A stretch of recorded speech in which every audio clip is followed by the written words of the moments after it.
Hello horror lovers, welcome to the channel. Before the terror begins, I want to ask you to subscribe to the channel, as it will help me a lot. Also, leave a comment telling me which city you're watching from, I'd love to know. Click the like button, all of this because the crisp autumn air nipped at Tom's face as he stepped into the shadowy forest.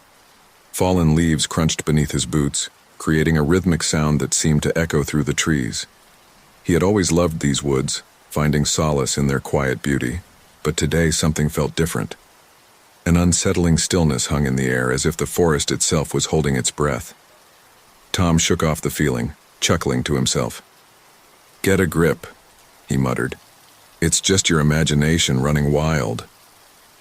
He continued deeper into the woods, following a familiar trail that wound between ancient oaks and towering pines. The canopy above grew denser, filtering the late afternoon sunlight into dappled patterns on the forest floor. Tom's mind wandered to the stack of work waiting for him at home, and he sighed, grateful for this brief escape into nature. As he rounded a bend in the path, a twig snapped loudly somewhere to his left. Tom froze, his heart suddenly racing. He held his breath, straining to hear any other sounds. The forest had gone eerily quiet. No birdsong, no rustling of small animals in the underbrush. Just silence. "Hello?" Tom called out, his voice sounding unnaturally loud in the stillness. "Is someone there?" No response came, but the hairs on the back of his neck stood up. He couldn't shake the feeling that he was being watched. Slowly, Tom turned in a circle, scanning the trees and shadows around him. That's when he saw it. A dark figure standing motionless among the trees, partially obscured by a large oak. Tom's breath caught in his throat. "Hey!" he shouted, a mixture of fear and curiosity in his voice. "Who are you? What are you doing out here?" The figure didn't respond. Instead, it took a step forward, emerging from behind the tree. Tom's eyes widened in horror as he took in the sight before him. The person, if it could be called that, was drenched in what appeared to be blood, their clothes saturated with the dark, sticky substance. It matted their hair and dripped from their hands, creating a macabre scene that seemed impossible in the peaceful forest setting. Tom stumbled backward, his mind reeling. He fumbled for his phone in his pocket, hands shaking so badly he could barely grip it. "Stay back!" he yelled, his voice cracking with fear. "I'm calling the police." The blood-soaked figure tilted its head, regarding Tom with an unsettling intensity. When it spoke, its voice was raspy and low, sending chills down Tom's spine. "There's no need for that, Tom," it said, taking another step closer. "I've been waiting for you." Tom's fingers froze over his phone screen. How do you know my name?" he stammered, backing away slowly. His foot caught on a root and he nearly fell, catching himself at the last moment. The figure's lips curled into a grotesque smile. "I know many things, Tom. Things that have been hidden in these woods for far too long. Secrets buried beneath the soil, whispered by the trees, carried on the wind." Tom's mind raced, trying to make sense of the situation. Was this some kind of sick joke? A hallucination? Or something far worse? "What are you talking about?" he managed to ask, his mouth dry with fear. "What secrets?" The figure's eyes seemed to glow with an inner light as it continued. "Rituals as old as time itself have been performed in these woods. Blood has been spilled, lives taken, all in the name of power and darkness." Tom shook his head, not wanting to believe what he was hearing. "No, that's impossible. I've lived here my whole life. Someone would have known if murders were happening in these woods." A chilling laugh escaped the figure's blood-stained lips. "Oh, Tom. So naive. The veil between worlds is thin here, and those with the knowledge can slip between them, hiding their deeds from prying eyes." As the figure spoke, the air around them seemed to shimmer like heat rising from hot pavement. Tom blinked rapidly, convinced his eyes were playing tricks on him. When he looked again, the blood-soaked stranger was gone, vanished as if they had never been there at all. Tom spun around, searching frantically for any sign of the figure. "Hello?" he called out, his voice trembling. Where did you go? Only the whisper of the wind through the trees answered him.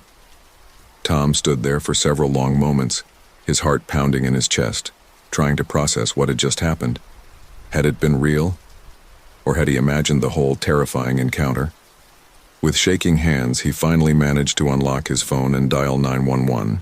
As the operator's voice came through the speaker, Tom took one last look around the now peaceful forest, forever changed by what he had experienced. 911, what's your emergency? The operator asked. Tom took a deep breath, knowing how crazy he was about to sound. I need to report. I don't know what to call it. A strange encounter in Oakwood Forest. Please, you have to send someone. I think something terrible has been happening here. As he began to recount his experience to the skeptical operator, Tom couldn't shake the feeling that his life had just irrevocably changed. The secrets of the forest had been revealed to him, and he knew with a chilling certainty that this was only the beginning of a dark and dangerous journey. Tom's mind reeled as he stood rooted to the spot, the blood-soaked stranger's words echoing in his ears.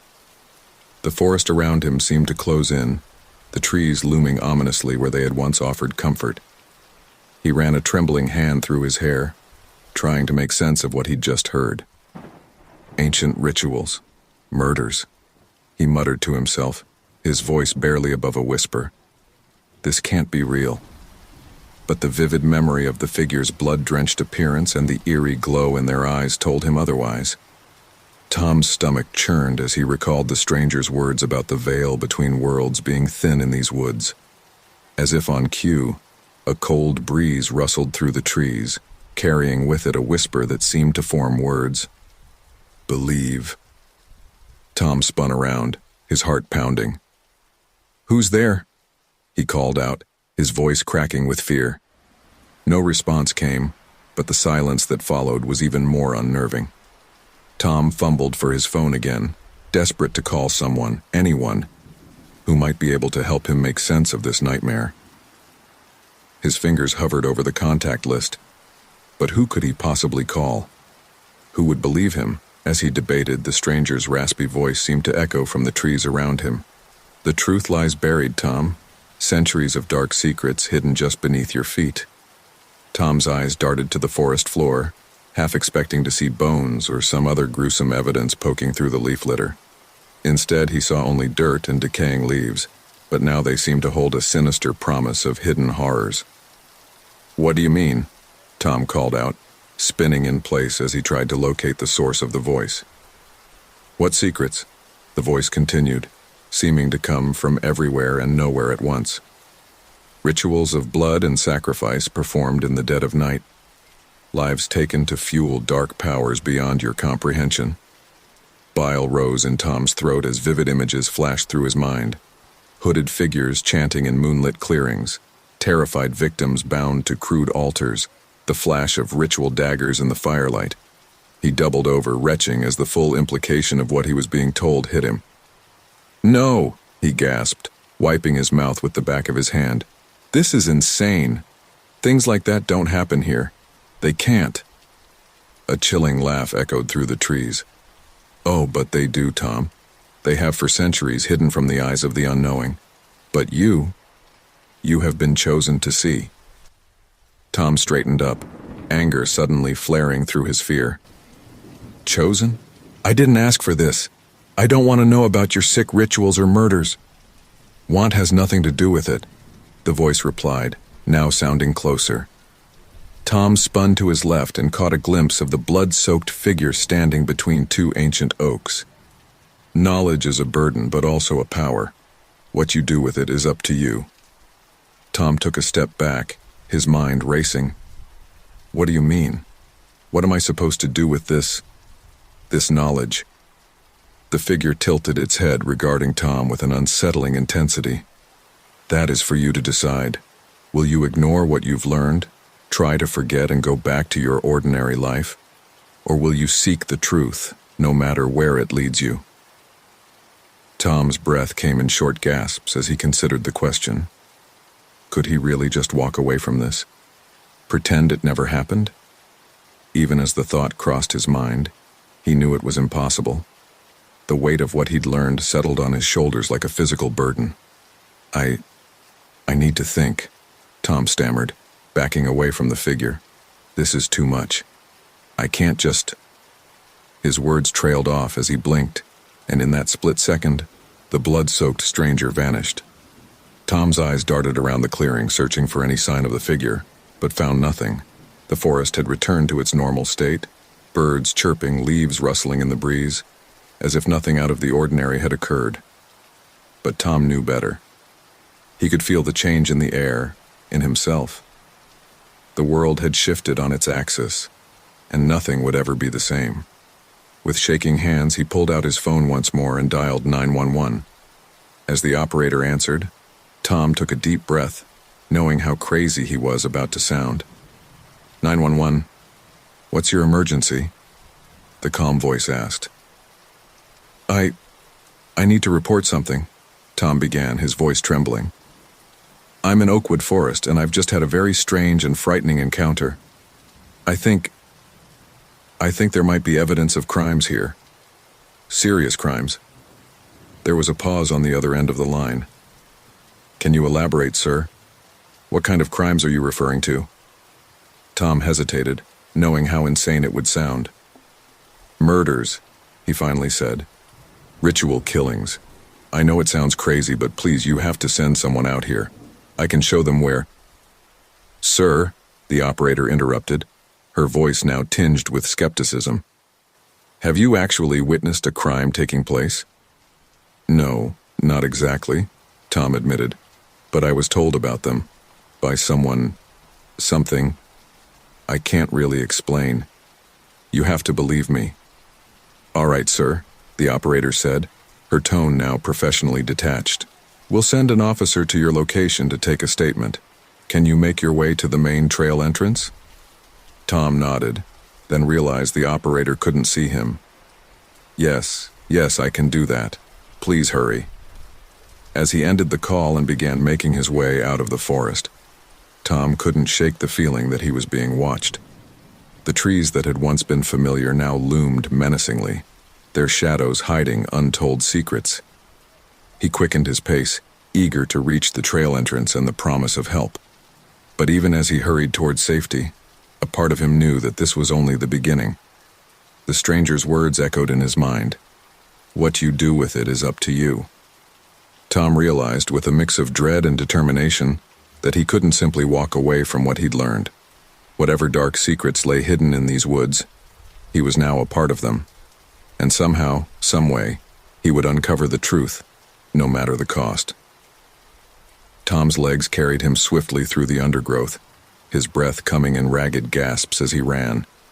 Branches whipped at his face, leaving small scratches, but he barely noticed. His mind was consumed by a singular thought. Escape. Escape from the forest, from the blood-soaked figure, from the terrifying revelations that threatened to shatter his understanding of the world. As he burst out of the tree line onto the familiar street of his neighborhood, Tom bent over, hands on his knees, gulping in air. The normalcy of the suburban scene before him, neatly trimmed lawns, parked cars, the distant sound of a lawnmower, seemed surreal after what he had just experienced. It's over, he whispered to himself, straightening up. I'm safe now. But even as the words left his mouth, he knew they weren't true. The weight of what he'd learned sat heavy on his shoulders, and the stranger's final words echoed in his mind. What you do with it is up to you. Tom's gaze fell on the police station at the end of the street. Without conscious thought, his feet began moving towards it. He had to tell someone, had to make them understand the danger lurking in the woods just beyond their quiet town. As he approached the station, an officer exited, keys in hand, apparently ending his shift. Tom broke into a run, waving his arms. Officer, please, I need help. The policeman turned, eyebrows raised.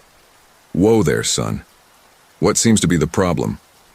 Tom skidded to a stop in front of him, words tumbling out in a rush. The forest. Oakwood Forest. There's something terrible happening there. Rituals. Murders. I saw someone, they told me. I know it sounds crazy, but you have to believe me." The officer's expression shifted from concern to skepticism. "Slow down now. Are you saying you witnessed a crime?" "No, not exactly," Tom admitted, frustration creeping into his voice. "But I was told about them. There was this figure covered in blood. They vanished into thin air. Please, you have to investigate." The officer sighed, shaking his head. "Look, son, I can't act on vague accusations from... Well, no offense, but you look like you've been through the ringer. Why don't you come inside and we'll take a proper statement?" Relief washed over Tom. "Yes, thank you. I'll tell you everything." Inside the station, Tom recounted his experience to the officer, who introduced himself as Sergeant Miller. As he spoke, Tom could see the disbelief growing in Miller's eyes. When he finished, Sergeant Miller leaned back in his chair, a bemused expression on his face. "That's quite a tale, Mr. Evans. Tom Evans." "Right, Mr. Evans. Now I have to ask, have you been using any substances today? Alcohol? Drugs?" Tom's face flushed with anger. "What? No, I'm telling you the truth." Miller held up a placating hand. "I'm not accusing you of anything, but you have to understand how this sounds. Blood-covered figures disappearing into thin air, centuries-old rituals. It's a bit far-fetched." "I know how it sounds," Tom said, desperation creeping into his voice. "But I'm not making this up. Please, you have to at least check it out." Sergeant Miller sighed, rubbing his forehead. "All right, Mr. Evans, we'll send a patrol out to the area you mentioned. But I have to warn you, making false reports is a serious offense." "It's not false," Tom protested, but Miller was already standing, signaling the end of the conversation. "We'll be in touch if we find anything," the sergeant said, leading Tom to the door. "In the meantime, maybe get some rest. You look like you could use it." As Tom stepped out of the station, the sun was setting, casting long shadows across the street. He felt utterly deflated. Who else could he turn to? Who would believe him? Lost in thought, he didn't notice the figure watching him from across the street, partially hidden behind a large oak tree. It was only when he heard the now familiar raspy voice that he jerked to attention. "They won't believe you, Tom. Not without proof." Tom spun around, his heart racing. The blood-covered figure stood there just as before, but this time on the familiar streets of his neighborhood. The juxtaposition was jarring. "You!" Tom exclaimed, taking a step back. "What do you want from me?" The figure tilted its head, regarding Tom with that unsettling, penetrating gaze. "It's not about what I want, Tom. It's about what needs to be done. The truth must be uncovered. The rituals stopped." Tom's mind reeled. "But how?" "No one believes me. Then you must make them believe," the figure replied. "Find the evidence, dig deeper. The answers are there, waiting to be discovered." Before Tom could respond, a car turned onto the street, its headlights sweeping across them. Tom instinctively raised a hand to shield his eyes. When he looked back, the figure was gone. He stood there for a moment, heart pounding, as the reality of his situation sank in. He was alone in this, at least for now. No one would believe him without proof, and the only way to get that proof was to dig deeper into the terrifying mystery of Oakwood Forest. As Tom began the walk home, his mind raced with possibilities and fears. He knew sleep would be elusive tonight, his dreams haunted by blood-soaked figures and whispers of dark rituals. But beneath the fear, a spark of determination had been lit. "I'll find the truth," he murmured to himself, his hands clenching into fists at his sides. "Whatever it takes, I'll uncover what's happening in those woods." The streetlights flickered on as darkness fell, casting pools of light on the sidewalk. To Tom, they seemed like islands of safety in a sea of encroaching shadows. As he walked, he couldn't shake the feeling that he was being watched, that somewhere in the gathering darkness, secrets waited to be uncovered, secrets that would change everything. Sleep eluded Tom as he tossed and turned in his bed, the events of the day replaying in his mind like a nightmarish film reel. Every time he closed his eyes, He saw the blood-soaked figure, heard its raspy voice revealing dark secrets. The digital clock on his nightstand mockingly displayed 3:27 a.m., its red numbers seeming to glow with an otherworldly light in the darkness of his room. "This is insane," Tom muttered to himself, sitting up and running a hand through his disheveled hair. "I should just forget about it all, go back to my normal life." But even as the words left his mouth, he knew it was impossible. The weight of what he'd learned sat heavy on his chest, making it hard to breathe. He swung his legs over the side of the bed and padded to the window, pulling back the curtain to peer out at the quiet street below. The neighborhood looked peaceful under the pale moonlight, but Tom couldn't shake the feeling that something sinister lurked just beneath the surface of this tranquil scene. His eyes were drawn to the tree line of Oakwood Forest in the distance, a dark mass against the night sky. A shadow seemed to move among the trees, and Tom's heart leapt into his throat. He blinked, and the shadow was gone. Had it ever been there at all? "Get a grip, Tom," he chided himself. "You're seeing things now." He turned away from the window, but as he did, a whisper seemed to float on the night air. "Remember, Tom, the truth must be uncovered." Tom spun back to the window, his eyes wide with fear. "Who's there?" he called out, his voice trembling. Only silence answered him. The street below remained empty, the forest an impenetrable wall of darkness. Tom backed away from the window, his heart pounding in his chest. He fumbled for the bedside lamp, flooding the room with light, chasing away the shadows that seemed to dance in the corners of his vision. As the adrenaline faded, exhaustion washed over him. Tom slumped back onto his bed, burying his face in his hands. "I'm losing my mind," he mumbled. Just then, his phone buzzed on the nightstand. Tom frowned, wondering who could be texting him at this hour. He reached for the device, squinting at the bright screen. The message was from an unknown number. "The answers you seek are closer than you think. Look to the past to understand the present." Tom's breath caught in his throat. He typed out a quick reply with shaking fingers. "Who is this? How did you get this number?" The response came almost immediately. "A friend. One who knows the truth about Oakwood Forest. If you want answers, come to the old Miller farm at dawn. Come alone." Tom stared at the message, his mind racing. Could this be a trap? Or was it the lead he'd been hoping for? He glanced at the clock. 4:15 a.m. Dawn wasn't far off. As if on cue, a loud thump from downstairs made Tom jump. His heart raced as he strained to listen. Another thump, followed by the sound of shuffling feet. "Hello?" Tom called out, his voice barely above a whisper. "Is someone there?" No response came, but the shuffling continued. Tom's eyes darted around the room, looking for something he could use as a weapon. He settled on a heavy trophy from his high school baseball days, gripping it tightly as he crept towards his bedroom door. The hallway outside was dark, the shadows seeming to writhe and twist as Tom made his way towards the stairs. The shuffling sound had stopped, but now Tom could hear something else. A low, rhythmic chanting coming from the direction of the living room. As he descended the stairs, the chanting grew louder. Words in a language Tom didn't recognize echoed through the house, sending chills down his spine. He reached the bottom of the stairs and peered around the corner into the living room. What he saw made his blood run cold. Hooded figures stood in a circle in the center of the room, their faces hidden in shadow. In the middle of the circle, a symbol had been drawn on the floor, the same symbol Tom had seen in the forest, etched into the bark of an ancient oak. One of the figures turned, seeming to look directly at Tom. A familiar, raspy voice cut through the chanting. "You cannot run from the truth, Tom. It will find you no matter where you hide." Tom stumbled backward, a scream building in his throat. He blinked, and suddenly the living room was empty.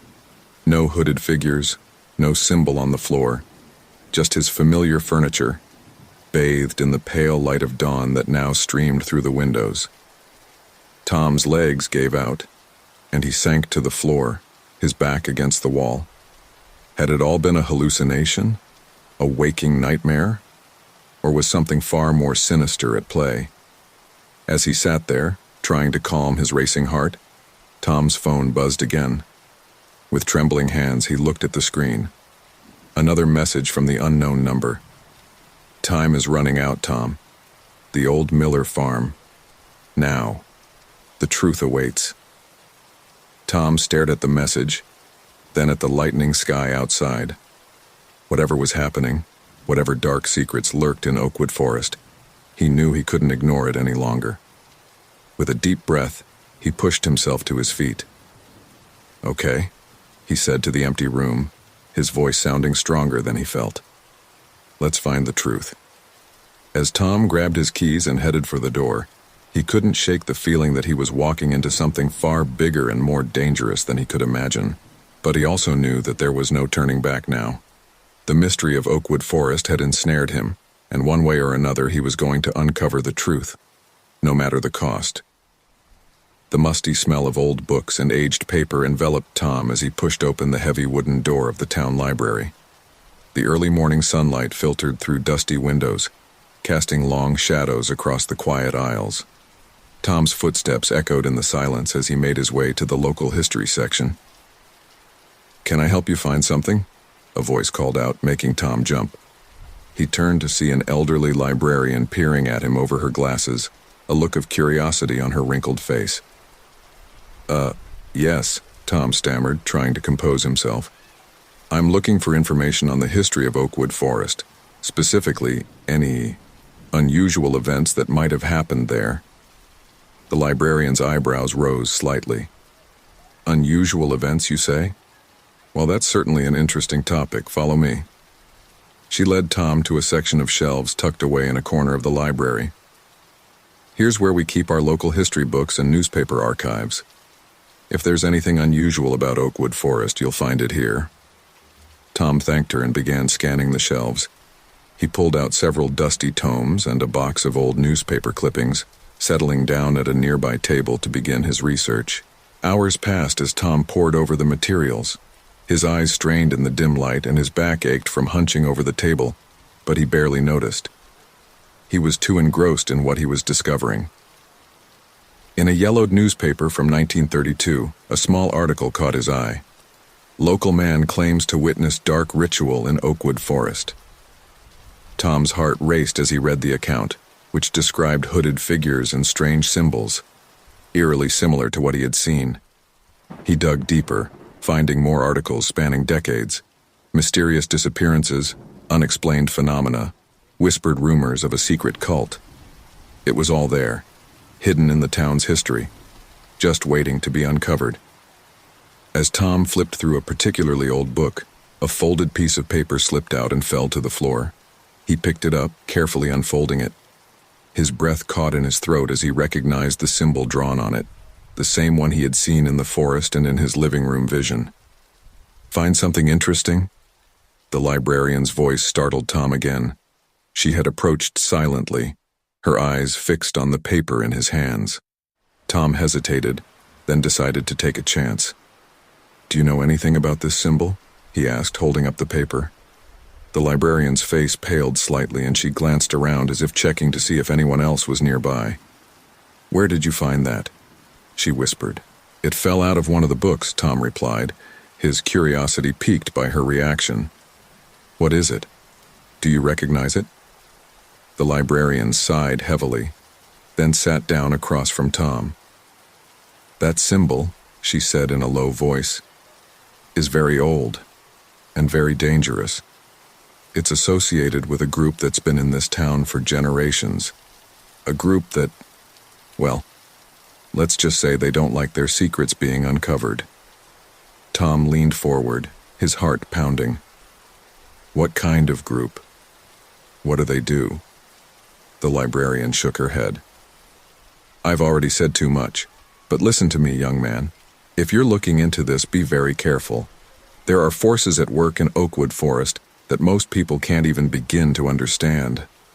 Before Tom could press for more information, the library door opened with a creak. The librarian quickly stood up, her demeanor shifting back to professional detachment. "I hope you found what you were looking for," she said in a normal voice. "Let me know if you need anything else." As she walked away, Tom's gaze fell on a book she had left on the table. Its spine read, Cult Activity in New England, a Historical Analysis.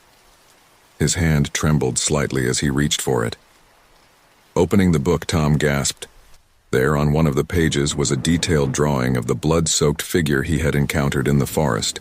The caption below read, The Herald, said to appear before great rituals or sacrifices. Tom's mind reeled. This was it, the proof he had been looking for. But as he read on, his sense of triumph turned to horror. The book described rituals of unimaginable cruelty, dark powers beyond comprehension, and a centuries-old conspiracy that reached to the very heart of the town. As he absorbed this terrifying information, a shadow fell across the page. Tom looked up to see a tall, imposing man standing over him, his face set in a grim expression. "I'm afraid I'm going to have to ask you to come with me, Mr. Evans," the man said, his voice low and threatening. Tom's heart leapt into his throat. "Who are you? How do you know my name?" The man's lips curled into a cold smile. "Let's just say I represent certain interested parties who are very concerned about your recent activities." Tom's eyes darted around the library, looking for an escape route, but the man was blocking his path. He could see the librarian watching from behind a shelf, her face a mask of fear and regret. "I don't think I want to go anywhere with you," Tom said, trying to keep his voice steady. The man's smile widened, revealing teeth that seemed unnaturally sharp. "Oh, I'm afraid you don't have a choice in the matter, Mr. Evans. You've stumbled into something far bigger than you can imagine. And now, well, now it's time for you to meet the ones who really run this town." As the man reached for him, Tom's survival instincts kicked in. He shoved the table hard, sending books and papers flying, and bolted for the door. Behind him, he could hear the man's angry shouts and the sound of pursuit. Tom burst out of the library into the late afternoon sun, his mind racing. He had found some answers, but they had only led to more questions, and, apparently, to very real danger. As he ran down the street, the weight of the book about cult activity heavy in his bag, Tom realized that his life had changed irrevocably. The mystery of Oakwood Forest was deeper and darker than he had ever imagined, and now he was caught in the middle of it. With shadowy figures pursuing him and the secrets of the forest calling to him, Tom knew that his ordinary life was over. The only way out was through. He had to uncover the full truth, no matter the cost. Tom's lungs burned as he ran, his feet pounding the pavement in a desperate rhythm. He could hear the shouts of his pursuer growing fainter, but he didn't dare slow down. The weight of the stolen book in his backpack seemed to grow heavier with each step, a tangible reminder of the dangerous knowledge he now possessed. As he rounded a corner, Tom nearly collided with an elderly woman walking her dog. "Sorry," he gasped, dodging around her and ignoring her indignant cry. He ducked into an alley, chest heaving as he tried to catch his breath. The sound of distant sirens made his heart skip a beat. Had they called the police? Or was it something worse? "Think, Tom, think," he muttered to himself, trying to formulate a plan. He couldn't go home. That would be the first place they'd look. He needed somewhere safe, somewhere he could gather his thoughts and figure out his next move. Suddenly, a memory surfaced. The text message from earlier that morning. The old Miller farm. Could it be a sanctuary? Or was it walking into another trap?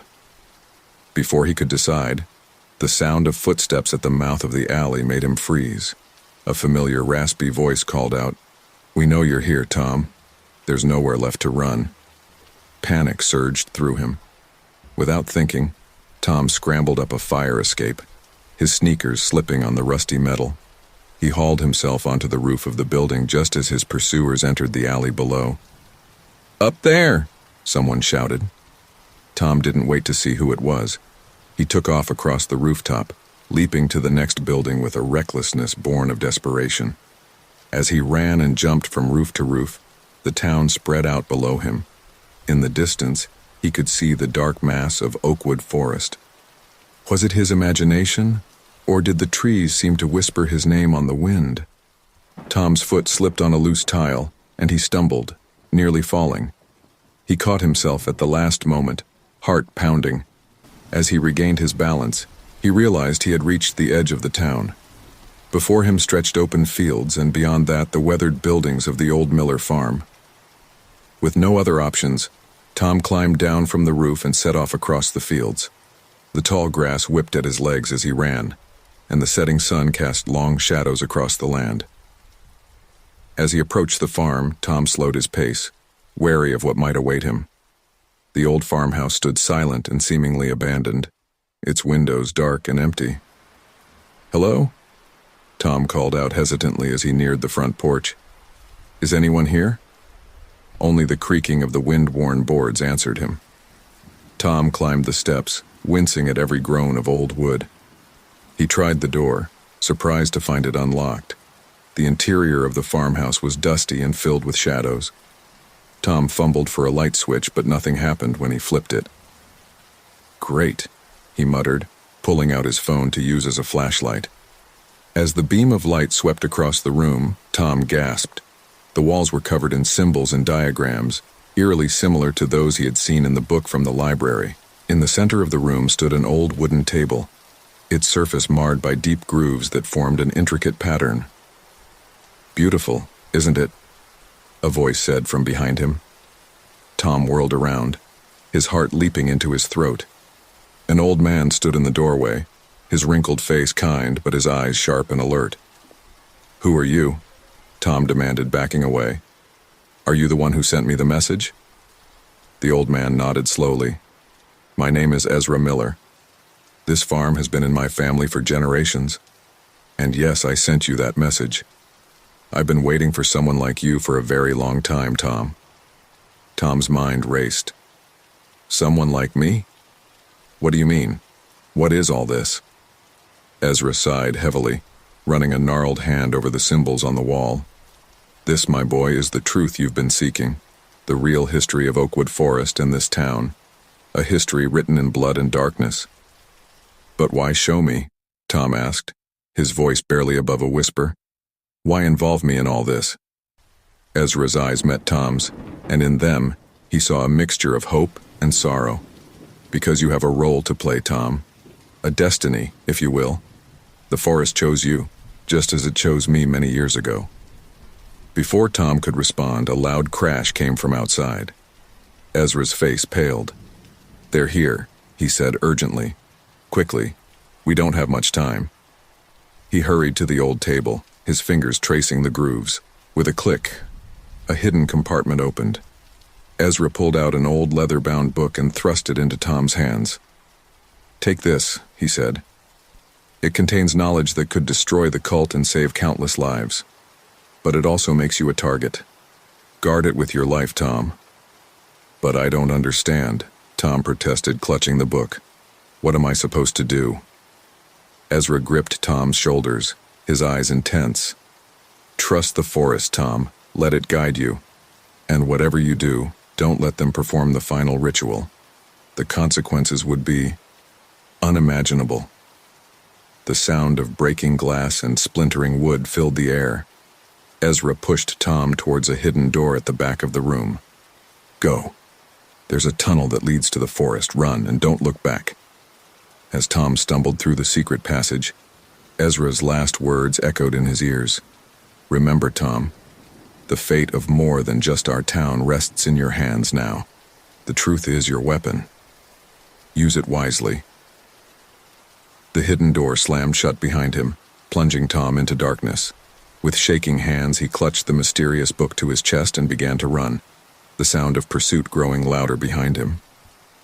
As he emerged from the tunnel into the shadowy embrace of Oakwood Forest, Tom realized that his life had irrevocably changed. He was no longer just seeking the truth. He had become its guardian. And somewhere in the depths of the ancient woods, answers awaited him, along with dangers beyond his wildest nightmares. The forest seemed to come alive around Tom as he ran, branches reaching out like grasping fingers, roots threatening to trip him at every step. The leather-bound book Ezra had given him felt heavy in his arms, its secrets burning in his mind. Behind him, he could hear the shouts of his pursuers growing closer. There he is. Don't let him get away. A gruff voice called out. Tom's heart pounded in his chest as he pushed himself to run faster. The trees began to thin out, and suddenly he found himself on the edge of a clearing. In the center stood an ancient oak tree, its massive trunk twisted and gnarled with age. Something about it called to Tom, an inexplicable pull that he couldn't resist. As he approached the tree, the shouts behind him faded away, replaced by an eerie silence. Tom placed his hand on the rough bark, and a jolt of energy surged through him. "You've come at last," a voice whispered, seeming to come from the tree itself. "We've been waiting for you, Thomas Evans." Tom stumbled back, his eyes wide with shock. "Who? What are you?" The air shimmered, and a figure materialized before him. The same blood-covered entity he had encountered before. But now, in the presence of the ancient oak, it seemed less terrifying and more sad. "We are the guardians of this forest," the figure said, its voice a rustling of leaves. "We have watched over this land for centuries, protecting it from those who would abuse its power." Tom clutched the book tighter. "The cult? Is that who you're talking about?" The figure nodded solemnly. "They seek to harness the forest's energy for their own dark purposes, but they do not understand the true nature of the power they meddle with." "And I do?" Tom asked incredulously. "You have the potential to," the figure replied. "That is why the forest chose you, why it has been calling to you. You have a role to play in the coming conflict, Thomas." Before Tom could respond, the sound of breaking twigs alerted him to approaching danger. The figure faded away, its final words lingering in the air. "Trust in the forest. It will protect you when the time comes." Tom looked around frantically, searching for a place to hide. His eyes fell on a hollow at the base of the oak tree, just large enough for him to squeeze into. Without hesitation, he dove in, pulling the book close to his chest. From his hiding spot, Tom watched as several men entered the clearing, their faces hidden beneath dark hoods. They moved with an unnatural grace, their heads turning as if sniffing the air. "He was here," one of them hissed. "I can smell his fear." Another figure stepped forward, and Tom had to stifle a gasp. It was the man from the library, the one who had chased him.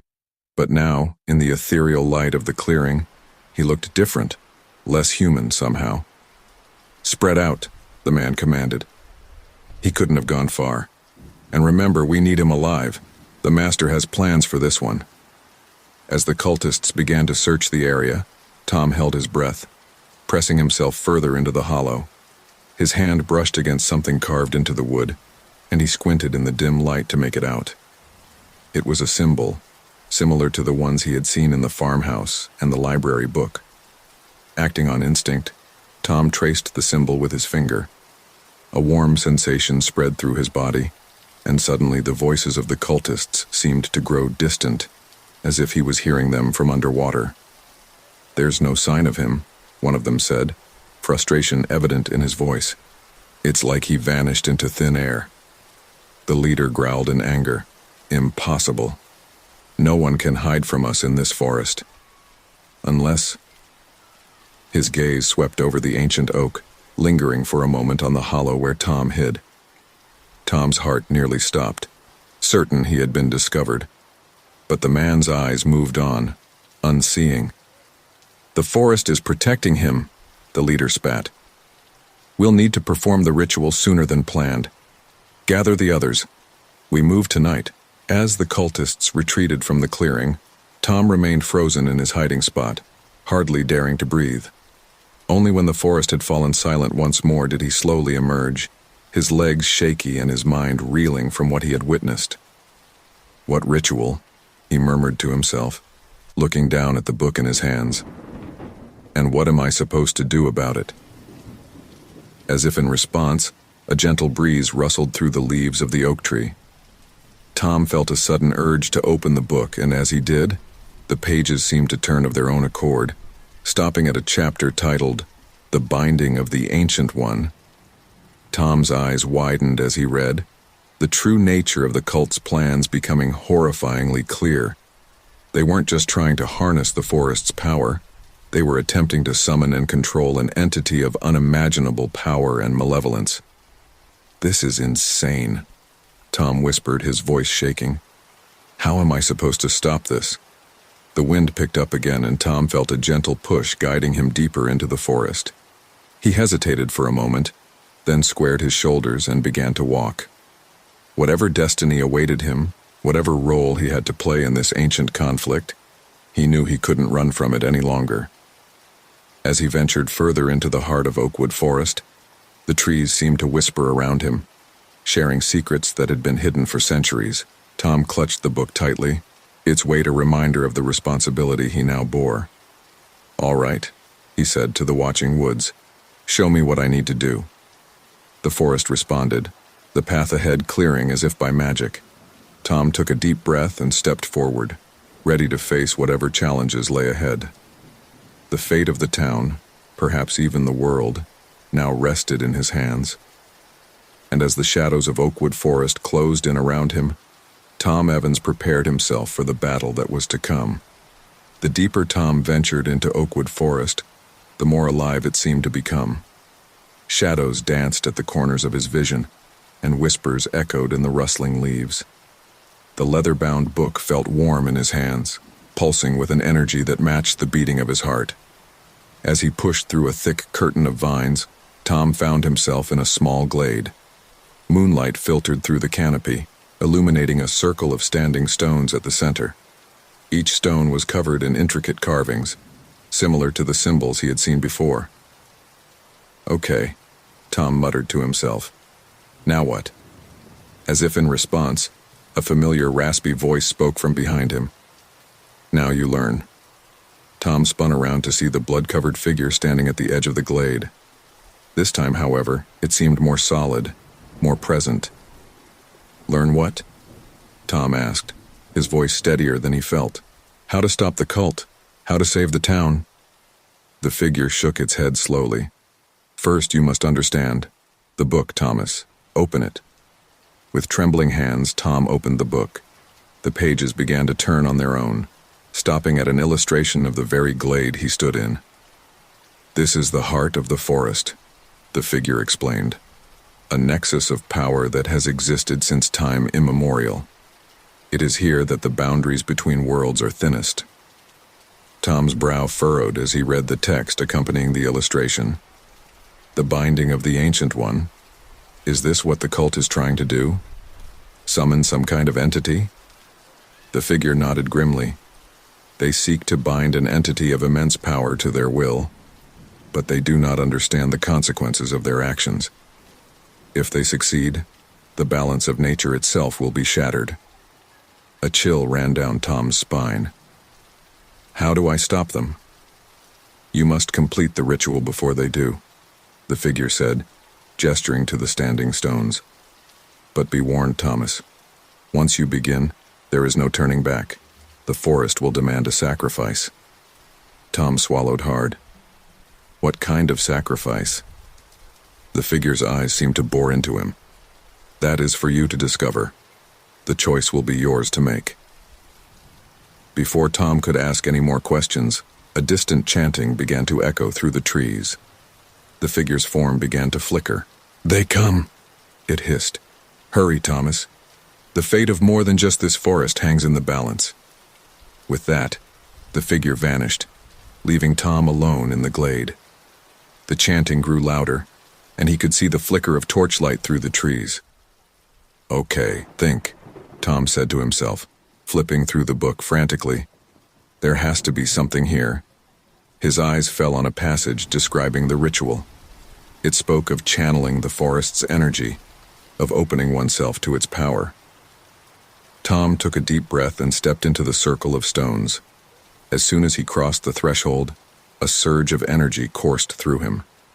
The symbols on the stones began to glow with an eerie light, and Tom felt as if he could sense every tree, every leaf, every creature in the forest. "I call upon the spirits of Oakwood Forest," Tom began, his voice growing stronger with each word. "I seek your aid in protecting this sacred place." The chanting grew closer, and Tom could make out individual voices now. He recognized one as the man from the library. "Hurry!" the man shouted. "The usurper is attempting the ritual. We must stop him." Tom's heart raced, but he forced himself to focus on the words in the book. As he spoke, the ground beneath his feet began to tremble, and roots burst from the earth, twining around the standing stones. "By root and branch, by leaf and thorn, I bind myself to this forest's power," Tom intoned, feeling the energy building around him. Suddenly, the cultists burst into the glade, their dark robes billowing behind them. Their leader, the man from the library, pointed at Tom with a gnarled finger. "Stop him!" he roared. "The Ancient One must be ours to command." As the cultists rushed forward, the forest itself seemed to come to Tom's defense. Branches lashed out, roots tripped the charging figures, and a wall of thorny vines sprang up around the circle of stones. Tom continued the ritual, his voice rising above the chaos. "I offer myself as guardian and protector.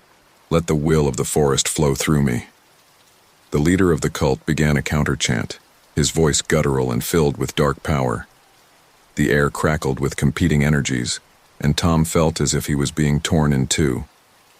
In that moment, he understood what the blood-covered figure had meant about a sacrifice.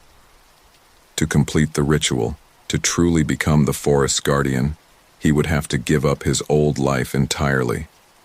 Everything he had known, everyone he had loved, would be lost to him. Tears streamed down Tom's face as he made his choice. "I give myself freely to the forest," he cried out. Body, mind, and soul. A blinding light erupted from the circle of stones, and Tom felt himself being lifted off the ground. The cultists screamed in anger and fear, their dark magic overpowered by the pure energy of the forest. As the light engulfed him, Tom caught a glimpse of the blood-covered figure watching from the edge of the glade. It nodded once, a gesture of approval and farewell. Then, everything went white. When Tom opened his eyes again, he was changed. He could feel the forest as an extension of himself, could sense every leaf and twig as if they were his own limbs. The cultists were gone, banished by the surge of power. "It is done," a voice said, and Tom realized it was his own, though it echoed with the whispers of 1,000 trees. "The forest is safe." As dawn broke over Oakwood Forest, a new guardian took his place among the ancient trees. And though the town below would wonder about the disappearance of Tom Evans, the woods would forever remember the sacrifice of the young man who had become one with the forest to save them all. Months had passed since Tom's transformation into the guardian of Oakwood Forest. The town below continued its daily routines, oblivious to the ancient power that now watched over them. But for Tom, time had taken on a different meaning.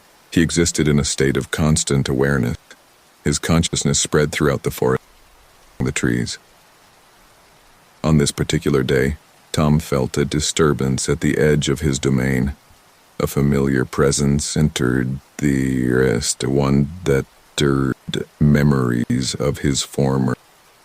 He coalesced into semi-corporeal form, leaves and shadows swirling together to create a figure reminiscent of his human self. Ira, Tom's younger sister, his form shimmering in the dapple sunlight. "Yes and no," he replied, his voice carrying the echoes of the forest. "I'm not the brother you knew, Sarah. I've changed." Sarah stumbled back, her hand covering her mouth. "What happened to you? We've been searching for months. Mom and Dad are beside themselves with worry." A pang of guilt shot through Tom. "I'm sorry," he said. "I never meant to cause you pain, but I had to make a choice. Forest needed a guardian, and I became that guardian." Sarah's brow furrowed in confusion. "A guardian? Tom, what are you talking about? This doesn't make any sense." Tom sighed, a sound like wind through hollow branches. "It's a long story, Sarah, one that involves ancient dark cults and sacrifice. I gave up my old life to protect this forest, and in doing so, They protected the town as well. He gestured around them, and the forest seemed to come alive. Flowers bloomed in an instant, vines curled and uncurled, and small woodland creatures emerged to gather at his feet. Sarah watched in awe, her disbelief way to wonder. "This is incredible," she breathed. "But Tom, why you? Why did it have to be you?" Tom's form flickered, memories of that fateful night washing over him. "The forest, me, Sarah. And when the moment came, I chose it in return. It was the only way to stop something terrible from happening." He took a step closer to his sister, resisting the urge to reach out and touch her. "I know it's hard to understand, but this is who I am now. I'm part of something greater, something ancient and powerful." Sarah's eyes filled with tears. "But what about us, your family?" "We've been worried sick, Tom. We thought you were dead." Tom felt a wave of sadness wash over him, causing the nearby flowers to droop. "I'm sorry for the pain I've caused you all. But I'm not dead, Sarah. I'm more alive than I've ever been. I can feel every tree, every creature in this forest. I'm connected to it all." He paused, choosing his next words carefully. "I need you to do something for me, Sarah. I need you to tell Mom and Dad that I'm okay, that I'm safe, and that I'm where I need to be. Can you do that for me?" Sarah wiped her eyes, her expression a mixture of sorrow and resignation. "They won't understand, Tom.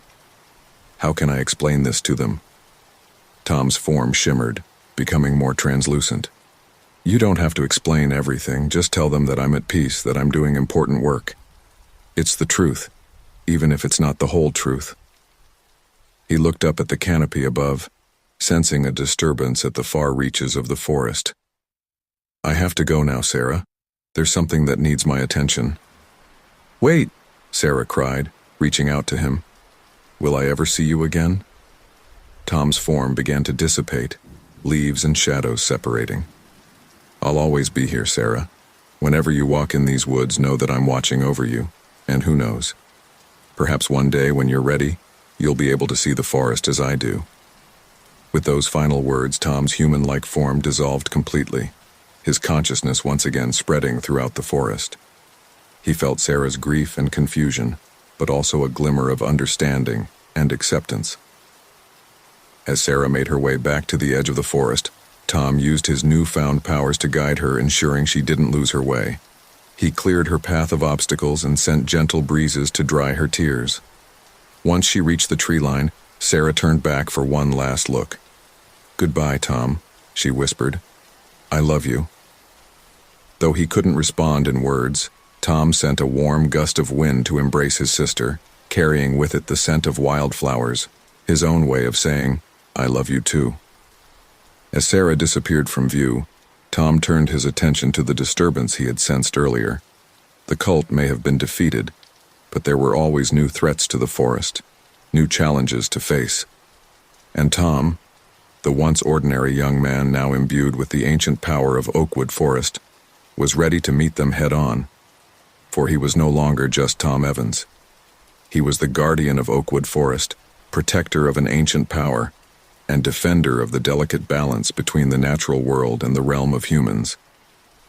And as the sun set on another day, Tom settled into his vigil, ever watchful, ever present, a living legend in the making.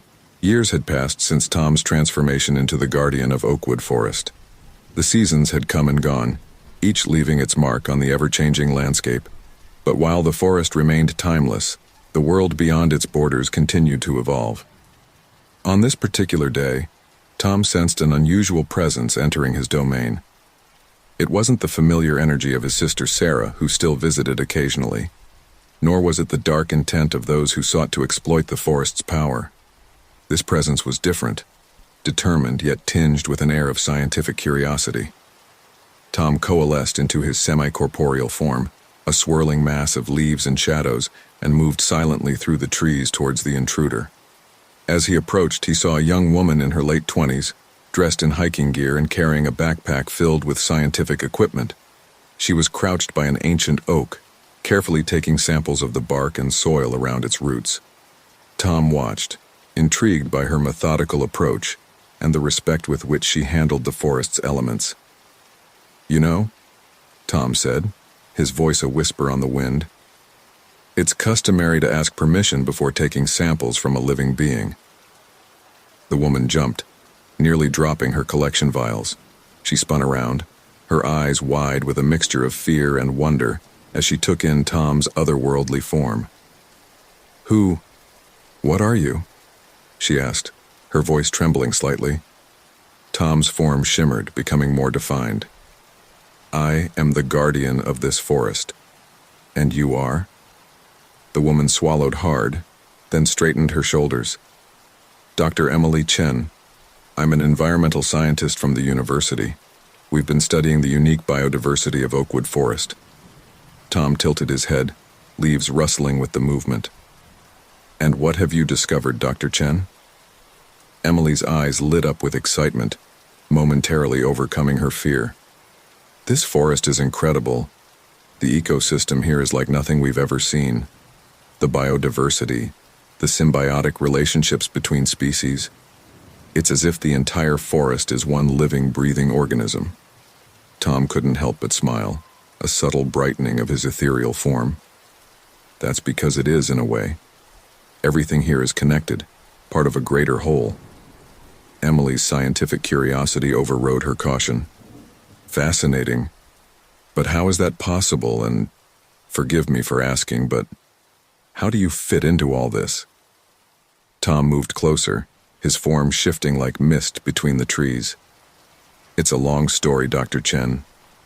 One that involves ancient magic, sacrifices, and choices that change the course of one's life forever." He paused, considering his next words carefully. "I was once like you, curious, seeking answers. But I found more than I bargained for. I became the forest's guardian, its protector." Emily's brow furrowed. "But that's impossible. Scientifically speaking, a human can't just become part of a forest." Tom chuckled, a sound like wind through hollow logs. "Science has its limits, Dr. Chen. There are forces in this world that defy conventional explanation." He gestured around them, and Emily gasped as flowers bloomed instantaneously, vines grew and curled in fast motion, and small animals emerged to gather at Tom's feet. "This is incredible," Emily breathed, her scientific mind racing to process what she was seeing. The implications for environmental conservation alone. Tom's form darkened slightly. "Be careful, Dr. Chen. Knowledge is a double-edged sword. There are those who would seek to exploit this power, to bend it to their will. That's why I'm here, to protect the forest and maintain the balance." Emily nodded slowly, her expression turning serious.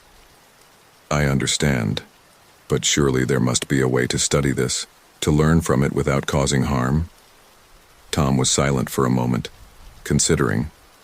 Then he said, "Perhaps there is, but it would require discretion, respect, and a willingness to accept that not everything can be explained by your current scientific understanding." He moved closer to Emily, his form towering over her. "If I allow you to continue your research, you must promise to protect the secrets of this forest. Can you do that, Dr. Chen?" Emily straightened, meeting Tom's gaze with determination. "I promise. The preservation of this ecosystem is more important than any academic recognition. I'll only share what you deem safe."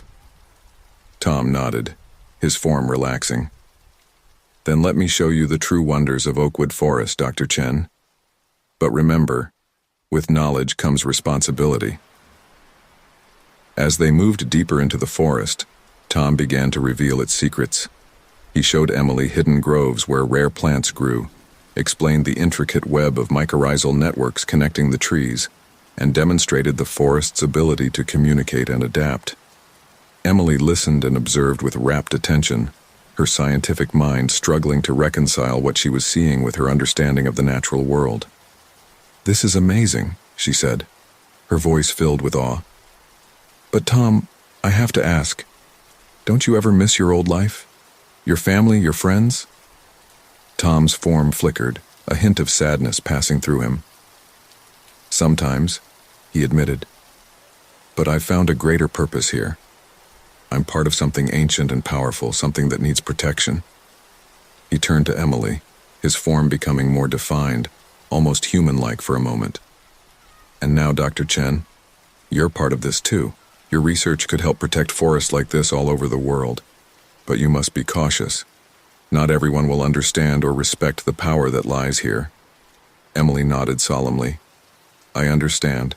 I'll be careful, I promise. As the day wore on and the sun began to set, Tom guided Emily back to the edge of the forest. Remember, he said, his voice once again a whisper on the wind.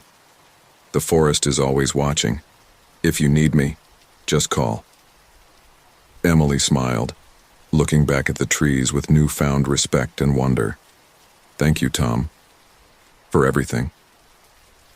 As she walked away, Tom dissolved back into the forest, his consciousness spreading out once more. He had taken a risk today, sharing the forest's secrets.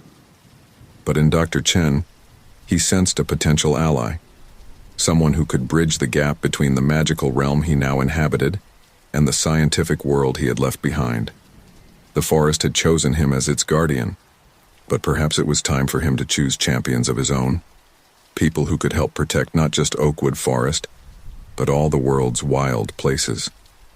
And as night fell over the ancient woods, Tom settled into his vigil, ever watchful, ever present, but no longer alone in his mission. The seasons had turned many times since Dr. Emily Chen's first encounter with Tom, the guardian of Oakwood Forest. Over the years, she had become a trusted ally, her research helping to protect the forest while carefully concealing its deepest secrets. But on this crisp autumn morning, as leaves of gold and crimson drifted to the forest floor, a new challenge arose. Tom sensed a disturbance at the edge of his domain. Multiple presences, their intentions a mix of greed and ignorance, threatened the delicate balance he had sworn to protect. He coalesced into his now familiar form of swirling leaves and shadows, moving swiftly through the trees towards the source of the disturbance. As he approached, he saw a group of men in suits and hard hats, accompanied by heavy machinery. They were surveying the land, marking trees with bright orange paint.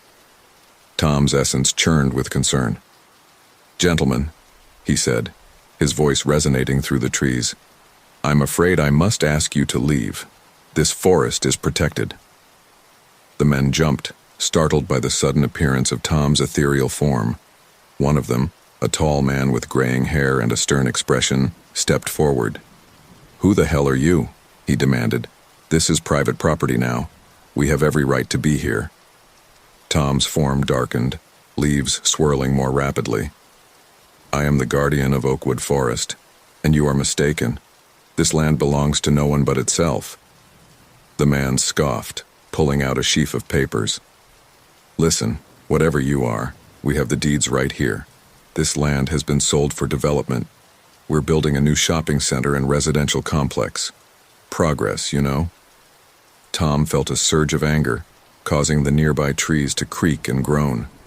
"Progress? You would destroy centuries of life of balance for a shopping center?"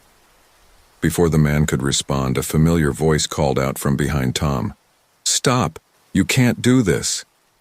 Dr. Emily Chen rushed into the clearing, out of breath and clutching a stack of documents. "This forest is a protected ecological reserve. Your development plans are illegal." The man in charge turned his glare on Emily. "And who might you be?" Emily straightened, meeting his gaze. "Dr. Emily Chen, lead researcher for the Oakwood Forest Preservation Project. We've been studying this ecosystem for years. It's unique, irreplaceable. You can't just bulldoze it." The man's expression softened slightly.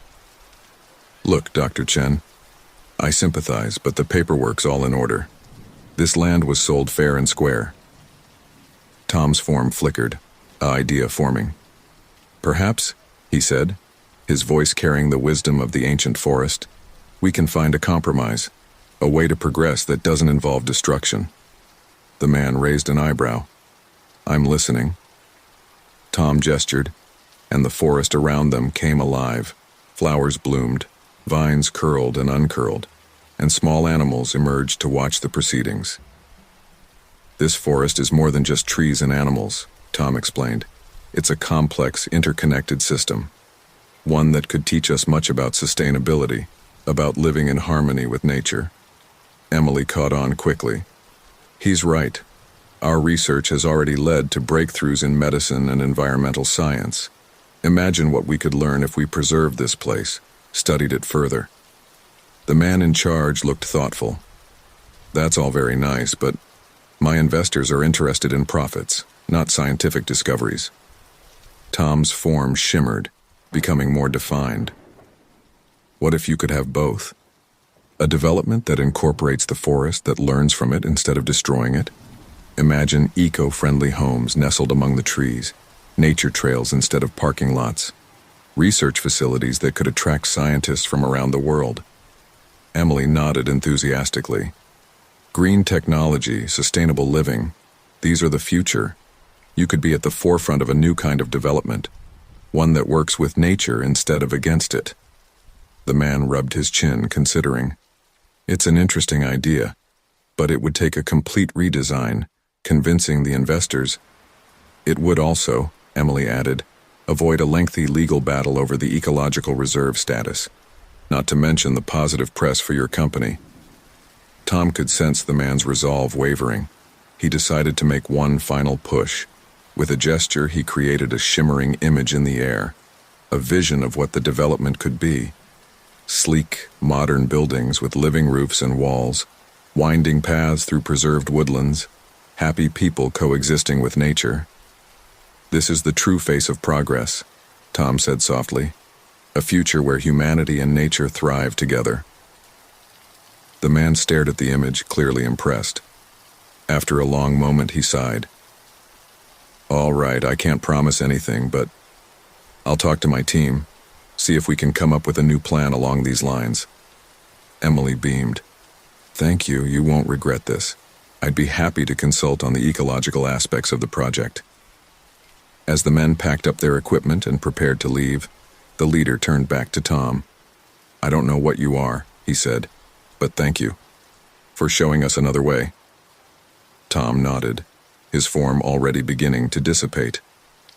"Remember," he said, his voice fading to a whisper, "the forest is always watching. Treat it with respect, and it will reveal wonders beyond your imagination." As the last of the men left the forest, Emily turned to Tom. "That was amazing," she said. "But will it be enough? Can we really trust them?" Tom's form solidified slightly. "Trust, but verify," he said. "We've planted a seed today, Emily. Now we must nurture it, ensure it grows into something beautiful and lasting." Emily nodded, determination in her eyes. "I'll keep working on the legal protections, just in case. And I'll make sure I'm involved in every step of the new development plans." "Good," Tom said. "This is a new chapter for Oakwood Forest, one where we actively shape our relationship with the outside world, instead of hiding from it." As Emily left to begin her work, Tom spread his consciousness throughout the forest once more. He could feel the trees humming with excitement, the animals chittering about the day's events. Change was coming to Oakwood Forest, but for the first time in centuries, it was change that brought hope instead of fear. The Guardian settled into his vigilant state, ready to face whatever challenges this new era might bring. For he knew now that he was not alone in his mission. With allies like Emily, and even former adversaries turned partners, the future of Oakwood Forest looked brighter than ever before. The eco-friendly development project had been underway for months, and Oakwood Forest was abuzz with a mixture of anticipation and apprehension. Tom, the Guardian, had been vigilant throughout the process, working closely with Dr. Emily Chen and the development team to ensure that every step respected the delicate balance of the forest ecosystem. On this misty morning, Tom sensed a familiar presence entering the forest. It was Sarah, his sister, now in her mid-30s. Over the years, she had become a bridge between Tom's two worlds, visiting regularly to update him on their family and the town beyond the forest's borders. Tom materialized near her, his form a swirl of autumn leaves and morning dew. "Sarah," he greeted warmly, his voice a gentle rustle in the breeze. Sarah smiled, her eyes crinkling at the corners. "Hello, Tom. It's good to see you." As they walked together along a newly constructed nature trail, Sarah marveled at the seamless integration of sustainable architecture with the forest's natural beauty. "It's incredible," she said, gesturing to a treehouse-style research station nestled in the canopy. "I never thought I'd see the day when development actually improved the forest." Tom nodded, his form shimmering with pride. "It hasn't been easy, but we're proving that humans and nature can coexist harmoniously. How are things in town?" Sarah's expression turned serious. "That's actually why I'm here, Tom. There's trouble brewing." Tom's form darkened slightly, leaves swirling more rapidly. "What kind of trouble?" "A group in town is protesting the project," Sarah explained. "They're saying it's a violation of the forest's sanctity, that any development is sacrilege. They don't understand that this is actually protecting the forest." Tom sighed, a sound like wind through hollow branches. "I feared this might happen. Change is never easy, especially for those who don't understand the full picture." As they continued their walk, they came across Dr. Chen, who was instructing a group of students on the forest's unique biodiversity. "Tom, Sarah," Emily greeted them, excusing herself from the group. "I'm glad you're here. We've made an incredible discovery." She led them to a small clearing where a team of researchers was carefully excavating an area. "We found evidence of an ancient settlement," Emily explained excitedly. "It seems your ancestors, Tom, weren't the first to recognize the power of this place." Tom's form flickered with interest. "Fascinating. What else have you learned?" Before Emily could answer, angry shouts echoed through the trees. A group of protesters had broken through the perimeter, waving signs and chanting slogans. "Stop the destruction," they yelled. "Leave the forest alone." Tom's form expanded, growing more imposing. "I'll handle this," he said to Emily and Sarah. "Try to keep everyone calm." He moved towards the protesters, his presence causing them to fall silent in awe and fear. "I am the guardian of Oakwood Forest." Tom's voice resonated through the clearing. "Why do you trespass here with anger in your hearts?" A middle-aged woman stepped forward, her face set with determination. "We're here to protect the forest from destruction. This development is an affront to nature." Tom's form softened slightly. "I understand your concern, but you're mistaken. This project is not destroying the forest, it's protecting it." "How can building structures protect nature?" another protester challenged. Tom gestured around them. "Look closely. The buildings you see are designed to coexist with the forest, not dominate it. The research being conducted here is helping us understand and preserve ecosystems worldwide." Emily stepped forward, addressing the group. "We've already made groundbreaking discoveries that could help combat climate change and preserve endangered species. None of this would have been possible without this project." The protesters looked uncertain, their anger wavering in the face of this new information. Tom continued, "I have watched over this forest for longer than you can imagine. If this project threatened the balance here, I would not allow it. Instead, it offers a new way forward, a path where humanity and nature can thrive together." Sarah added her voice to the discussion. "I was skeptical at first too, but I've seen the positive changes. This project is creating jobs, advancing science, and most importantly, ensuring that Oakwood Forest will be protected for generations to come." The woman who had spoken first lowered her sign. "But how can we be sure? How do we know this won't spiral out of control?" Tom's form shimmered, becoming more defined. "Because I am here. I am the forest's guardian, its protector. And I have chosen to work with these humans because their vision aligns with the forest's best interests." He paused, looking at each protester in turn. "Your passion for protecting this place is admirable, but instead of fighting against progress, why not join us in shaping it? Be a part of this new chapter in Oakwood Forest's history." The protesters exchanged glances, their resolve clearly shaken. The woman who had led them spoke again. We'll need to think about this. Can we tour the facility, see for ourselves what's being done? Emily nodded enthusiastically. Of course. We'd be happy to show you everything. Transparency is a key part of our mission here. As Emily began organizing a tour for the protesters, Tom turned to Sarah. Thank you for bringing this to my attention.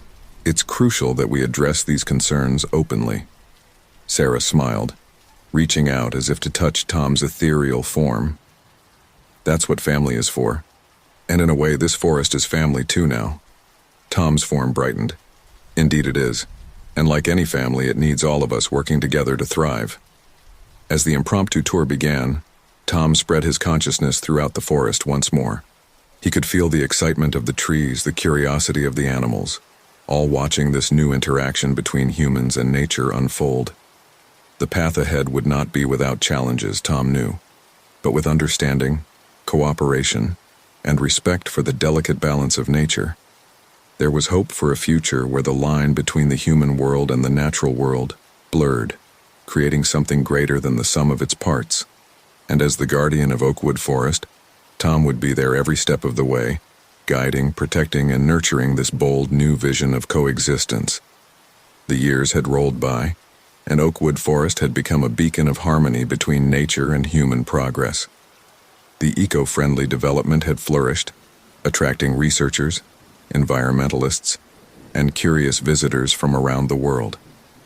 Tom, the eternal guardian, watched over it all with a mixture of pride and vigilance.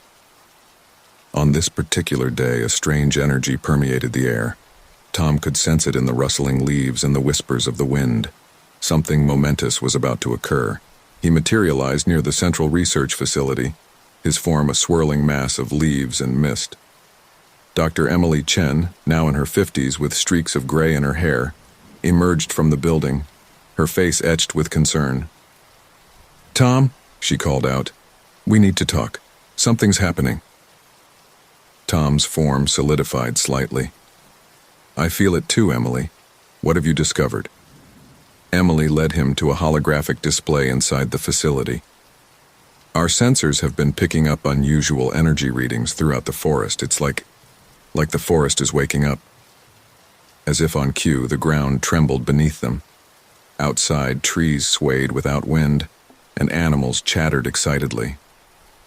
It's not just waking up, Tom said, his voice resonating with ancient knowledge. It's remembering. Before Emily could ask what he meant, Sarah burst into the room out of breath. Tom, Emily, you need to see this. They followed her outside, where a crowd had gathered. In the clearing before them, shimmering forms were taking shape, ethereal beings that looked like a cross between humans and trees. By all that's green, Emily whispered. What are they? Tom's form expanded, leaves swirling faster. They are the original guardians, the ones who came before me. One of the beings stepped forward, its voice like the creaking of ancient branches. Thomas Evans, guardian of Oakwood, we have awakened. Tom bowed his head in respect. Honored ancestors, why have you returned? The being's eyes, glowing with an inner light, surveyed the gathered crowd. The balance has shifted. The old ways and the new have found harmony. It is time for the next phase. Murmurs rippled through the crowd. Sarah stepped closer to Tom, her voice low. What does that mean, Tom? What's going to happen? Before Tom could answer, the ground shook more violently. Roots erupted from the earth, weaving together to form a massive structure. A tree unlike any other, its trunk spiraling upwards and its branches reaching out to encompass the entire forest. The lead guardian gestured towards the tree. Behold the heart of the forest. For centuries, it has slumbered, waiting for this moment. Emily's scientific curiosity overcame her awe. Incredible. Is this the source of the forest's power? The guardian nodded. It is the nexus of all life in this forest, the conduit through which the old magic flows. And now, it calls for a choice. Tom's form flickered with uncertainty. What choice? The guardian turned its luminous gaze on Tom. You have served well, Thomas Evans. But your task was always meant to be temporary. Now you must decide. Remain as you are, or fully merge with the heart of the forest and become one with all of nature. A hush fell over the clearing. Sarah's eyes widened in shock. Tom, no, you can't leave us. Tom's form shimmered, emotions swirling within him. If I merge, what happens to my consciousness? To who I am? The Guardian's voice softened. You will become part of everything.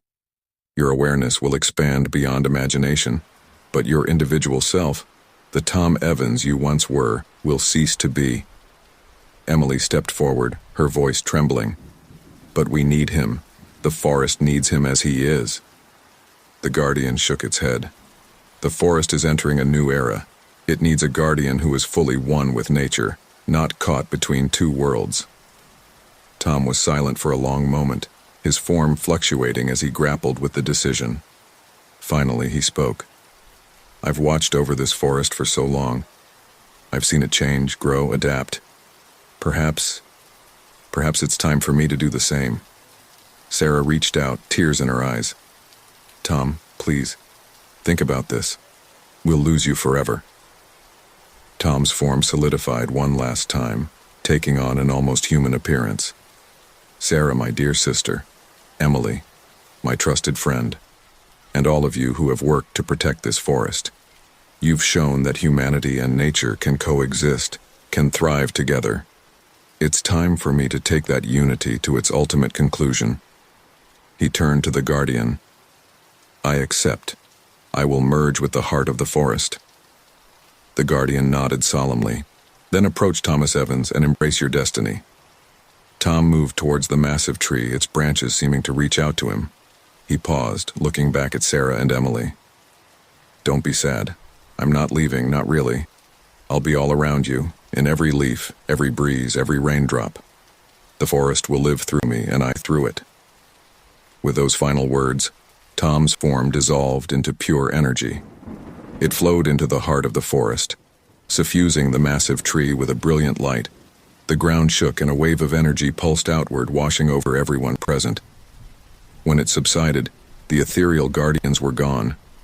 The heart of the forest stood tall and majestic, its leaves shimmering with an inner light. Emily and Sarah stood in awe, tears streaming down their faces. Then they heard it, Tom's voice, but not as they had known it before. It was everywhere and nowhere, in the rustle of leaves, the babbling of brooks, the very air around them. Do not mourn, the forest itself seemed to say. Rejoice, for a new era has begun. The separation between human and nature is no more.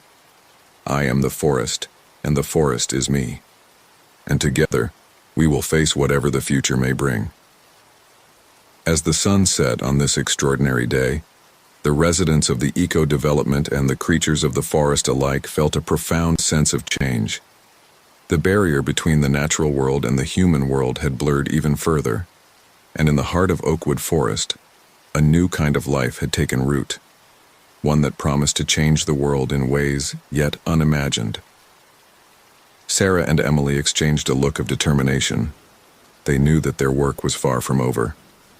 As Tom's closest connections to his former life, they would need to help others understand this new reality. The story of Oakwood Forest and its guardian was not ending. It was evolving, branching out into a future filled with both challenge and hope. A decade had passed since Tom's merger with the heart of the forest. Oakwood Forest had become a place of pilgrimage for those seeking to understand the delicate balance between humanity and nature.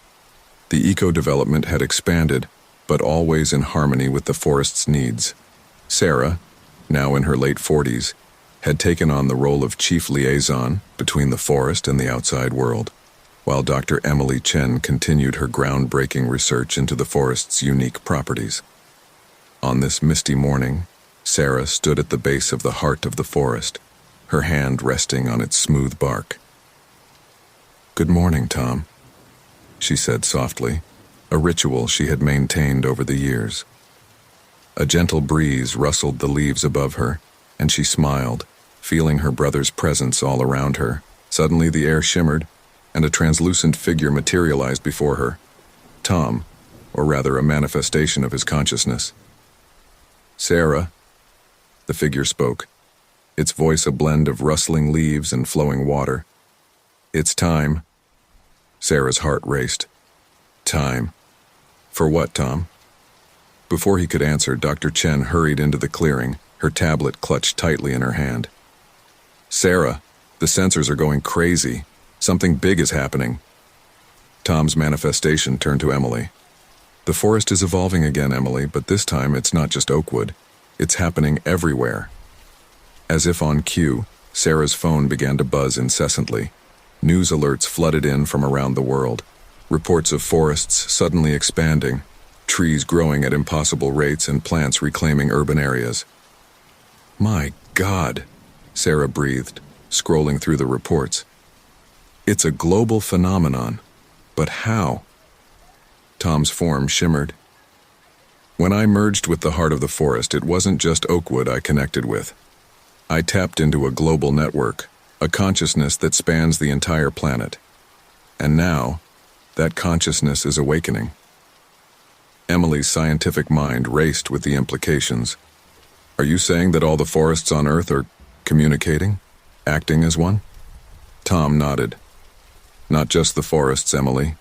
All of nature. The seas, the mountains, the deserts. Every ecosystem is part of this greater whole, and it's decided that it's time to restore balance." Sarah looked up from her phone, her expression a mix of awe and concern. "Tom, people are panicking. Cities are being overrun with vegetation. What's going to happen?" Tom's manifestation grew more solid, his expression serious. "Humanity stands at a crossroads. For too long, the balance has been tipped in favor of human expansion at the cost of the natural world. Now, nature is reasserting itself. But this isn't about destruction. It's about coexistence." As they spoke, more people began to gather in the clearing. Researchers, eco-development residents, and visitors, all drawn by the palpable energy emanating from the heart of the forest. A young researcher stepped forward, her voice trembling.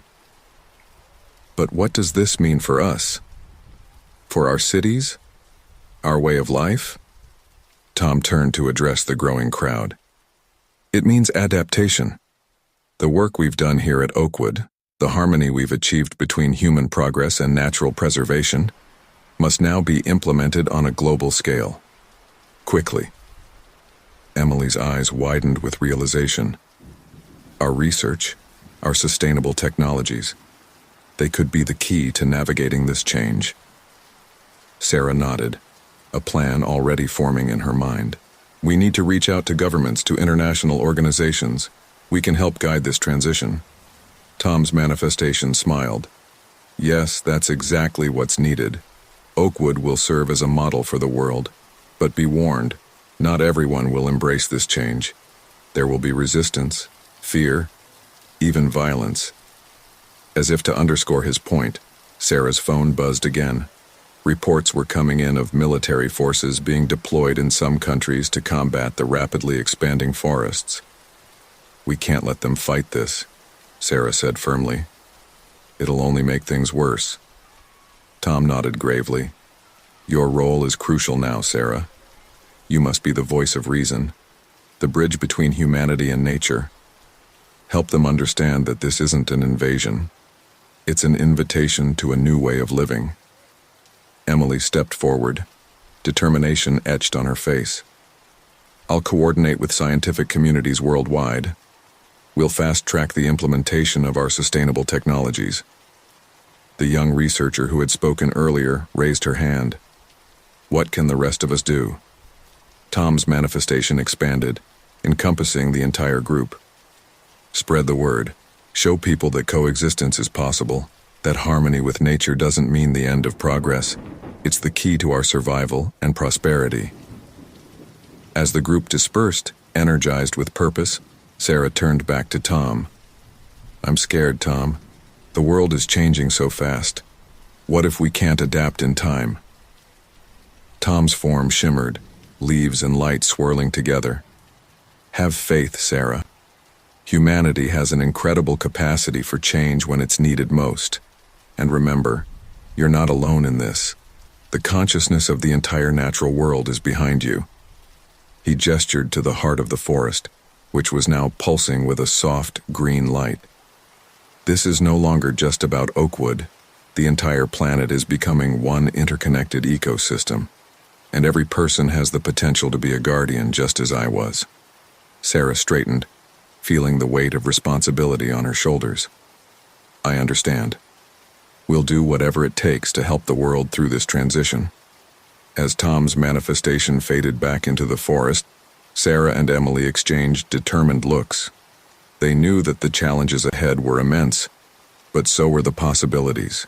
The story of Oakwood Forest had become the story of the entire planet, and they were at the heart of it.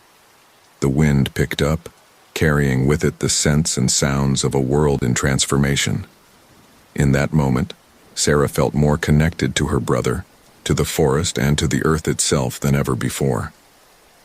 The next chapter in humanity's relationship with nature was beginning, and Oakwood would lead the way. The world was in a state of upheaval. 6 months had passed since the global awakening of nature, and humanity was still grappling with the new reality. Cities had been transformed into lush urban jungles, with skyscrapers wrapped in vines and streets lined with fruit-bearing trees. The line between human civilization and the natural world had blurred beyond recognition. At the heart of this transformation stood Oakwood Forest, now recognized worldwide as the epicenter of the change. Sarah, her hair streaked with more gray than before, stood at the edge of the expanded forest, gazing at the sprawling eco-city that had grown around it. Dr. Emily Chen approached, her tablet in hand as always. Sarah, the latest reports are in. The transition is progressing faster in some areas than others, but overall we're seeing positive trends. Sarah nodded, her expression a mix of hope and concern. And the resistance? Emily's face fell slightly. Still ongoing in some regions, but more and more people are coming around as they see the benefits of the new symbiosis. As they spoke, a shimmering in the air announced Tom's manifestation. His form was clearer now, more defined, as if his connection to the physical world had strengthened. "Sisters," he greeted them, his voice carrying the sounds of 1,000 ecosystems. "We have visitors." From the edge of the forest emerged a group of people, their clothing marking them as representatives from various nations. At their head was a tall, distinguished woman with close-cropped silver hair, Dr. Aisha Okafor, the newly appointed United Nations Special Envoy for Global Ecological Transition. Sarah stepped forward to greet them. "Dr. Okafor, welcome to Oakwood. We're honored by your visit." Aisha's eyes were wide as she took in the vibrant fusion of nature and technology around her. "The honor is ours, Ms. Evans. What you've achieved here, it's nothing short of miraculous." Tom's manifestation moved closer, causing some of the delegates to step back in awe. "Not a miracle, Dr. Okafor. Simply the natural order reasserting itself, with humanity as a willing partner rather than an adversary." Aisha nodded, recovering quickly from her initial shock. "That's precisely why we're here. The UN General Assembly has voted to adopt the Oakwood model globally. We need your help to implement it." Sarah exchanged a glance with Emily, both women feeling a surge of hope. "We'd be glad to help in any way we can. But tell me, how are people coping with the changes?" One of the delegates, a man in his 40s with worry lines etched deep in his face, spoke up. "It hasn't been easy. In my country, we've had to relocate entire cities as the forests reclaimed urban areas. People are scared, confused." Emily stepped in, her scientific enthusiasm shining through. "But think of the opportunities. Our research has shown that these new urban forests are far more efficient at carbon sequestration than anything we've engineered. They're literally cleaning our air, purifying our water. Not to mention the abundance of food now growing freely in every community," Sarah added. "No one need go hungry again." Aisha held up a hand, her expression serious. "These are all incredible advancements, but we're also facing unprecedented challenges. Economic systems are in disarray as traditional industries become obsolete overnight. We need a complete restructuring of society." Tom's manifestation expanded, encompassing the entire group. Change is never easy, but it is necessary. Humanity stood on the brink of ecological collapse. This intervention was the planet's way of saving not just itself, but all of you as well. A younger delegate, her eyes bright with curiosity, addressed Tom directly. But how do we move forward? How do we reshape our societies to fit this new world? Tom's form shimmered, images of thriving eco-cities and harmonious communities flashing within him. The seeds of your new society are already here in Oakwood. Circular economies, sustainable energy, community-based living. These aren't just ideals here. They're reality. Sarah nodded, picking up the thread. We've learned to work with nature, not against it. Our technologies enhance the environment instead of destroying it. It's a complete paradigm shift, but it's one that ensures our survival and allows us to thrive. Dr. Okafor's expression was one of determination. Then that's what we'll do. The UN is prepared to commit all necessary resources to global implementation of the Oakwood model, but we'll need your expertise every step of the way.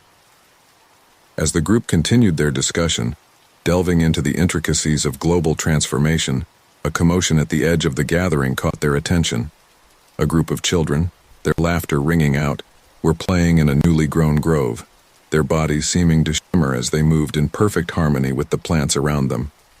Emily gasped, her scientific mind racing. Incredible! It's as if they're communicating with the plants at a cellular level. Tom's manifestation glowed brighter. The next generation, they're born into this new world, without the preconceptions of the old. For them, this harmony is natural. Sarah felt tears prick her eyes as she watched the children play. This is what we're fighting for.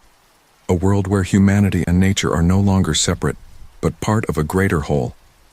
Aisha stepped forward, her voice filled with emotion. I think I speak for all of us when I say that seeing this, understanding what's possible, it changes everything. We're not just adapting to a new world. We're building a better one. As the sun began to set, painting the sky in brilliant hues of orange and pink, the group stood in contemplative silence. The challenges ahead were immense, but for the first time since the great change began, there was a true sense of hope. Tom's voice, now indistinguishable from the sound of the forest itself, whispered on the wind. The journey has just begun, but together, as one living planet, there's nothing we cannot achieve. Sarah squared her shoulders, ready to face whatever came next. The story of Oakwood Forest had become the story of Earth itself, a tale of redemption, rebirth, and the indomitable spirit of life in all its forms. As night fell, and the bioluminescent plants began to glow, illuminating the path ahead, Sarah knew that the greatest chapters were yet to be written. 5 years had passed since the United Nations adopted the Oakwood model globally. The world had changed in ways few could have imagined, with nature and human civilization now existing in a delicate, beautiful symbiosis. Oakwood Forest, once a small protected area, had become the heart of a vast network of interconnected ecosystems spanning the globe. Sarah, now in her early 50s, stood atop a living skyscraper in what was once downtown New York City.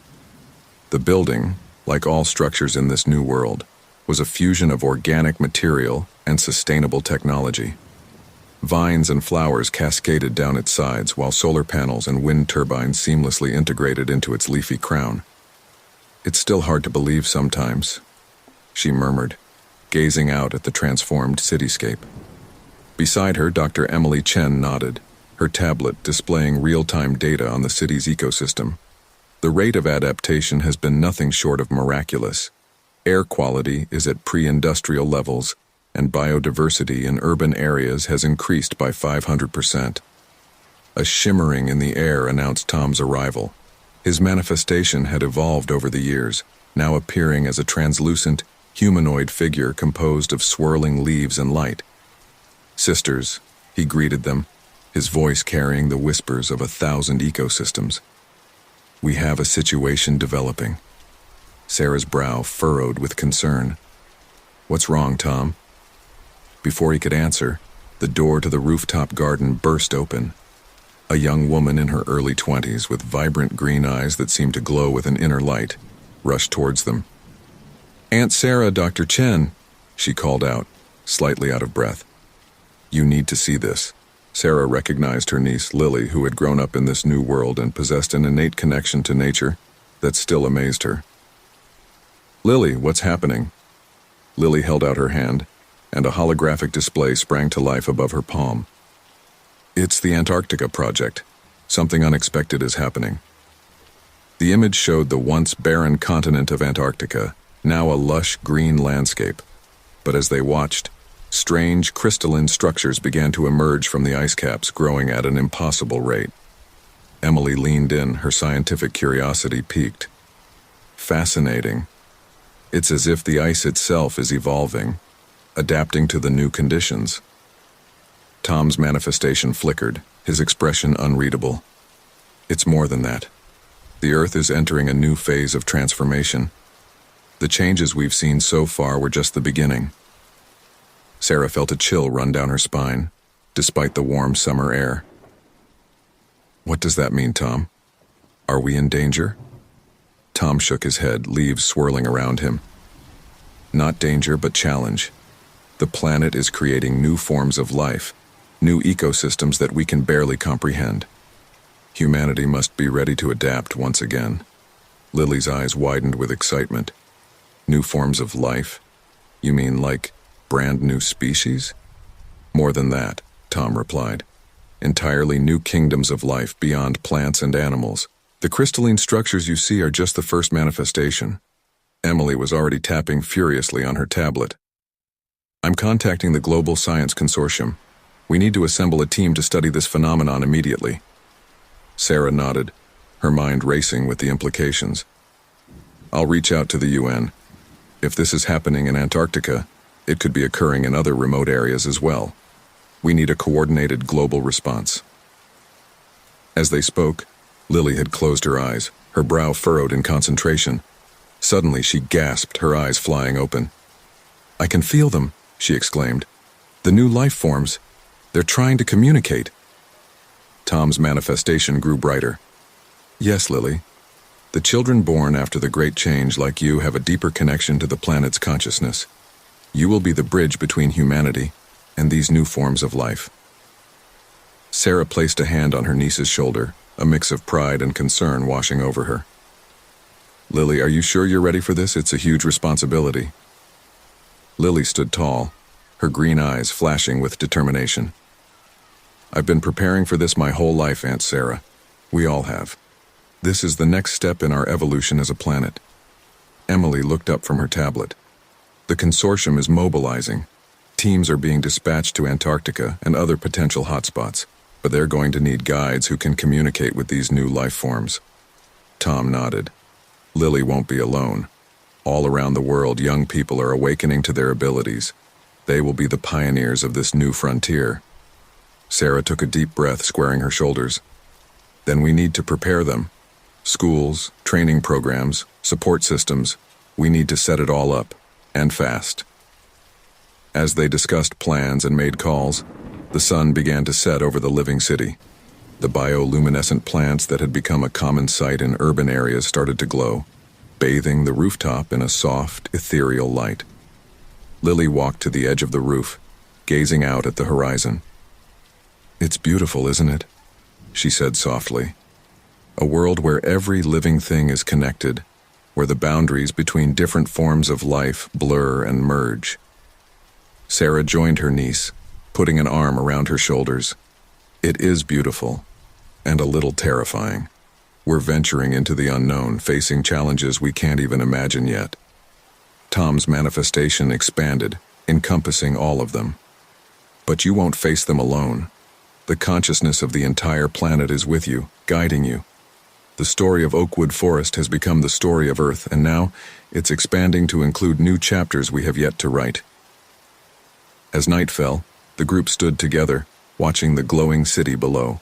The world had changed dramatically in the past few years, but they all knew that the greatest adventures, the most profound transformations, were yet to come. The Earth was evolving, and humanity along with it, embarking on a journey that would redefine the very meaning of life itself. In the distance, a flock of bioluminescent birds took flight, their wings leaving trails of light in the darkening sky. It was a reminder that in this new world, every moment held the potential for wonder, for discovery, and for growth. And as the first stars appeared above, Sarah, Emily, Tom, and Lily prepared themselves for the next great leap into the future. 5 years had passed since the global implementation of the Oakwood model began. The world had changed in ways few could have imagined, with nature and human civilization now existing in a delicate but harmonious balance. Oakwood Forest, once a small woodland, had become the heart of a vast network of interconnected ecosystems that spanned the globe. Sarah, now in her mid-50s, stood atop a living skyscraper in what was once New York City. The building, a marvel of bioengineering, was as much a part of the forest as it was human architecture. Vines and flowers cascaded down its sides, while solar panels shaped like leaves captured energy from the sun. "It's breathtaking, isn't it?" came a voice behind her. Dr. Emily Chen, her hair now completely silver, joined Sarah at the railing. Sarah nodded, her eyes scanning the horizon where the cityscape merged seamlessly with the forest. "Sometimes I still can't believe how far we've come." Their moment of reflection was interrupted by a shimmering in the air. Tom's manifestation appeared, more vibrant and clear than ever before. "Sisters," he greeted them, his voice carrying the whispers of 1,000 ecosystems. "It's time for the council meeting." They made their way to a large open-air amphitheater nestled within the living skyscraper. Representatives from around the world were gathered, their faces a tapestry of cultures and ages. Dr. Aisha Okafor, now the Secretary General of the United Nations, stood at the center. "Welcome, friends," Aisha began, her voice carrying across the assembly. "We gather today to discuss the progress of our global transition and the challenges that still lie ahead." A young woman stood up, her eyes bright with the bioluminescence that had become common in the new generation. "Madam Secretary, while the Oakwood model has brought unprecedented harmony between humanity and nature, we're facing a new crisis. The rapid evolution of plant and animal species is outpacing our ability to adapt our technologies." Murmurs rippled through the crowd. An older man, his face weathered by years of traditional farming, spoke next. "In my region, crops are developing defenses against our harvesting methods faster than we can devise new ones. We're struggling to feed our people." Emily stepped forward, her scientific mind already racing with possibilities. "We've observed similar phenomena in other areas. It seems that the awakened consciousness of nature is accelerating evolutionary processes. We need to shift our approach from control to cooperation." Tom's manifestation expanded, encompassing the entire amphitheater. "This is the next step in our journey together. Humanity must learn to communicate with nature at a deeper level, to work in true partnership rather than simply coexisting." Sarah nodded, a plan forming in her mind. "We've been developing new educational programs at Oakwood, teaching people, especially children, to attune themselves to the rhythms of nature. Perhaps we need to expand these globally." A scientist from India stood up, excitement clear in her voice.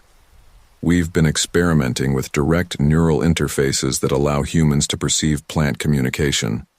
The results have been promising, but we're years away from widespread implementation." Aisha raised her hand, calling for calm as excited chatter broke out. "These are all excellent ideas, but we must act quickly. The world is changing faster than ever, and we need to keep up." Suddenly, the ground beneath them trembled. The plants throughout the amphitheater began to pulse with an ethereal light. Tom's manifestation grew brighter, his form shifting rapidly. "Something is happening," he said, his voice resonating with power. "The earth itself is trying to communicate with us." The assembled representatives watched in awe as images began to form in the air around them. Visions of thriving ecosystems, of humans and animals working in perfect harmony, of technologies beyond their current understanding. As the visions faded, A stunned silence fell over the amphitheater. It was broken by the voice of a child, a young boy no more than 10 years old who had been sitting quietly with his mother. "I understood," he said, his voice filled with wonder. "The Earth was showing us the way forward. We don't need to invent new technologies. We need to let nature guide us to them." Sarah knelt beside the boy, her eyes wide with realization. "What do you mean, little one?" The boy smiled, a wisdom beyond his years shining in his eyes. "The plants, the animals, they're not just changing randomly. They're evolving to help us. We just need to learn how to ask for their help and how to listen when they answer." Tom's manifestation pulsed with approval. The child speaks the truth. This is the next phase of our evolution. Not just coexistence, but true symbiosis. Emily was already tapping furiously on her tablet. "We need to completely reorient our research. Instead of trying to engineer solutions, we should be focusing on enhancing our ability to communicate with and understand nature." Aisha nodded, a new sense of purpose filling her. "Then that will be our priority. We'll establish new learning centers around the world, modeled after Oakwood. Our goal will be to nurture this ability in every human being." As the council broke into discussion groups, each tackling different aspects of this new challenge, Sarah found herself filled with a renewed sense of hope and purpose. The path ahead was uncertain, but for the first time it felt like humanity was truly finding its place within the greater web of life on Earth. Tom's voice whispered in her mind, "The story isn't over, Sarah. In many ways, it's only just beginning." Sarah smiled, watching as humans from all walks of life engaged in passionate discussion, their eyes alight with possibility. The world had changed in ways she could never have imagined when she first discovered her brother's secret in Oakwood Forest all those years ago. But now, standing at the threshold of a new era of true partnership with nature, she knew that the greatest adventures still lay ahead. As the sun began to set, casting a golden glow over the living city, Sarah felt a deep sense of contentment. Whatever challenges the future held, humanity would face them not as conquerors of nature, but as its partners and protectors. The story of Oakwood Forest had become the story of Earth's rebirth, and every person now had a role to play in writing its next chapters. A decade had passed since the Earth's attempt to communicate directly with humanity. The world had transformed in ways that would have been unimaginable just a generation ago. Cities now pulsed with life, both human and natural, in perfect harmony. The line between technology and biology had blurred to near non-existence. Sarah, now in her mid-60s but with a vitality that belied her years, stood at the edge of what was once Central Park, now the beating heart of New York's urban forest. Beside her stood her great-niece, Lily, a bright-eyed teenager who embodied the new generation born into this symbiotic world. "Aunt Sarah," Lily said, her voice filled with excitement, "is it true that humans and nature used to be separate?" Sarah chuckled, shaking her head in wonder at how much had changed. "It's hard to believe now, isn't it? But yes, there was a time when we saw ourselves as apart from nature, rather than a part of it." As they spoke, the plants around them swayed gently, responding to their conversation. Lily reached out, her fingers brushing a nearby leaf, and giggled as it changed color in response to her touch. "I can't imagine living any other way," Lily mused. "It's like the whole world is alive and talking to us all the time." Their conversation was interrupted by a familiar shimmering in the air. Tom's manifestation appeared, more vibrant than ever, his form now a perfect blend of human and natural elements. "Sarah, Lily," he greeted them warmly. "It's time. The Gaia Council is assembling." Sarah nodded, a mix of excitement and nervousness fluttering in her stomach. "Is it really happening, Tom? After all these years of preparation?" Tom's form pulsed with affirmation. "Yes, humanity is ready for the next step." They made their way to a massive treehouse structure that served as the headquarters for the Gaia Council, the global governing body that had replaced the old United Nations.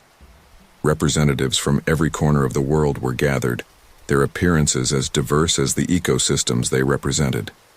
Dr. Emily Chen, now well into her 80s but still sharp as ever, stood at the center of the gathering.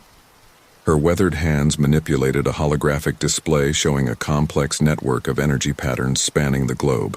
"Friends, colleagues, fellow inhabitants of our living world," Emily began, her voice strong despite her years. "Today marks a milestone in our journey. For the first time in human history, we are ready to fully merge our consciousness with the global ecosystem." A murmur of excitement rippled through the assembly. A young man from what was once Brazil stood up, his skin glowing faintly with bioluminescent patterns. "Dr. Chen, are you saying we'll be able to communicate with the entire planet at once?" Emily nodded, her eyes shining. "Not just communicate, but become one with it. Our individual consciousnesses will remain intact, but will also be part of a greater planetary mind." An older woman, her face lined with the wisdom of years, spoke next. "But is it safe? We've come so far in harmonizing with nature, but this seems like a step into the unknown." Tom's manifestation expanded, encompassing the entire gathering. "It is unknown, but it is also the natural progression of our evolution. We've learned to listen to the earth, to work with it. Now it's time to truly understand it." Sarah stepped forward, her voice calm and reassuring. "I know it seems daunting, but remember how far we've come. A few decades ago, the idea of communicating with plants seemed like fantasy. Now children do it as easily as breathing." Lily, who had been listening intently, suddenly spoke up. "I want to volunteer." The adults turned to her in surprise. "I mean, if you need someone to try it first, I want to do it." Sarah felt a surge of pride mixed with fear. "Lily, are you sure? We don't know exactly what will happen." Lily nodded, her young face set with determination.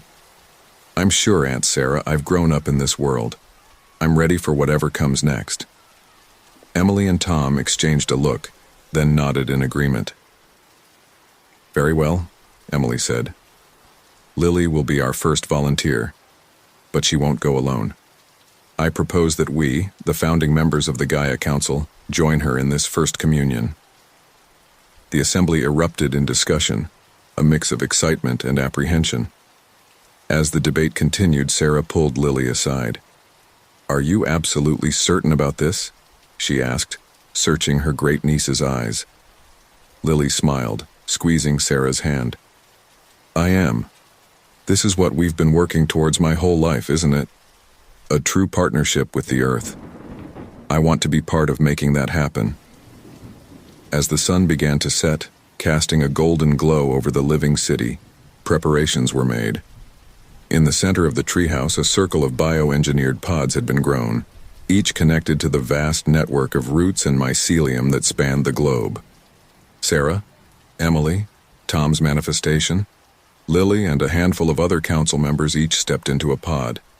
As they settled in, the organic technology came to life around them, pulsing with bioluminescent light. "Remember," Tom's voice echoed through their minds, "no matter what happens, we're in this together. We are about to become part of something greater than ourselves, but we will not lose who we are." As the pod sealed around them, Sarah felt a moment of panic.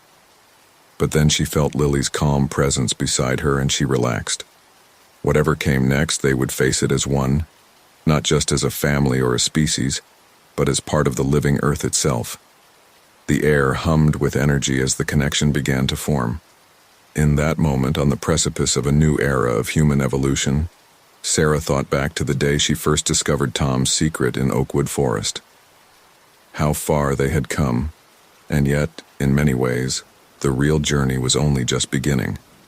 As their consciousnesses began to merge with the global network, the story of humanity and Earth entered a new chapter, one of true unity, understanding, and cosmic adventure. The boundaries between individual and collective, human and nature, Earth and universe were about to blur in ways no one could have imagined. And in that blurring, a new kind of existence was about to be born. "The council is gathering. There's something you need to see." In an instant, their consciousness expanded, connecting with the global network. 50 years had passed since humanity first merged with the global ecosystem. The Earth had transformed into a vibrant, interconnected organism, with every living thing linked in a vast conscious network. Cities had become living entities, buildings grown rather than built, seamlessly integrated with the natural world. In the heart of what was once New York City, now a sprawling biotech metropolis, the Gaia Council convened. Lily, now in her late 60s but with the vitality of someone much younger, stood at the center of a diverse gathering of beings, some human, some plant, some animal, and some defying easy classification. "Fellow Earth dwellers," Lily began, her voice resonating not just through the air, but through the very essence of those gathered. "We face a new frontier today. Our symbiosis with the planet has brought us harmony, but it has also awakened something unexpected. A being that resembled a fusion of human and ancient oak tree stepped forward, its bark-like skin pulsing with bioluminescent patterns. Speak plainly, Lily. What has awakened?" Lily took a deep breath, her eyes scanning the assembled council. The Earth itself, as a singular conscious entity, has begun to stir. The merging of human consciousness with the global ecosystem had been more profound and transformative than anyone could have imagined. A year had passed since that fateful day when Sarah, Lily, and the other members of the Gaia Council had first connected to the planetary mind. The world had changed irrevocably, and humanity along with it. Sarah stood at the edge of a cliff overlooking what was once the Pacific Ocean, now a shimmering expanse of bioluminescent algae and floating eco-cities. Her physical form had changed, her skin now laced with chlorophyll, allowing her to photosynthesize just like the plants around her. Beside her stood Lily, who had grown into a young woman, her eyes reflecting the wisdom of the entire planet. "It's still overwhelming sometimes," Sarah mused, her voice carrying the whisper of wind through leaves. "To feel the heartbeat of the entire world." Lily nodded, reaching out to touch a nearby tree. As her fingers made contact, information flowed between them. "But it's beautiful, isn't it? To truly understand our place in the grand tapestry of life." Their contemplation was interrupted by a familiar presence. Tom's manifestation appeared, but he was different now. Less a distinct entity and more a concentration of the world's consciousness. "Sisters," he greeted them, his voice the sound of 1,000 ecosystems speaking in unison. "It's attempting to communicate with us directly, not just through our established network, but as a unified planetary mind." Murmurs rippled through the gathering, a mix of excitement and apprehension palpable in the shared consciousness. A shimmering form materialized next to Lily. Tom, or rather, the evolved consciousness that had once been Tom. His appearance flickered between human and pure energy. "It's true," Tom's voice echoed, carrying the weight of centuries of guardianship. "I've sensed it too. The Earth is becoming aware of itself as a whole, and it's curious about us." An elderly woman, her skin adorned with living, shifting tattoos of ecosystems, spoke up. "But isn't this what we've been working towards? A true partnership with our planet?" "Yes and no, Elder Maya," Lily responded. "We've learned to listen to the Earth, to work in harmony with its systems. But this is different. It's as if the planet is waking up and realizing it's alive." A young man, his eyes glowing with an inner light, leaned forward eagerly. "So what do we do? How do we communicate with a planetary consciousness?" Tom's form pulsed with energy. "That's what we need to figure out. Our current methods of communication, even our shared network, might be too limited for a being of that scale." Lily nodded, her face set with determination. "Which is why we're proposing a radical step. We want to create a new kind of interface, a way to directly connect our collective consciousness with the awakening mind of the Earth." The gathering erupted in discussion, thoughts and emotions flowing freely through the shared network. Some were excited by the prospect, others wary of the unknown risks. A dolphin-human hybrid, Her skin, shimmering with aquatic bioluminescence, swam through the air to the center of the circle. But what if we lose ourselves in the process? We've worked so hard to maintain our individuality within the collective. Won't merging with a planetary mind overwhelm us? Lily smiled gently at the hybrid. A valid concern, Aqua. But remember, we're not talking about subsuming ourselves into the Earth's consciousness. We're creating a bridge, a way to communicate and understand each other better. Tom's manifestation expanded, encompassing the entire gathering. Think of it as learning a new language, the language of planets. We'll still be us, but we'll have access to a whole new level of understanding.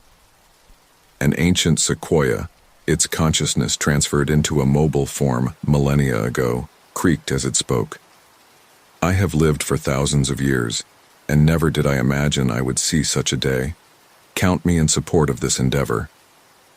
As the discussion continued, a familiar presence made itself known. Sarah, Lily's great-aunt, long since passed but her consciousness preserved within the global network, manifested beside Lily. My dear, Sarah's voice whispered in Lily's mind. I'm so proud of you. You're about to take humanity on its greatest journey yet. Lily felt a surge of emotion, grateful for her aunt's unwavering support.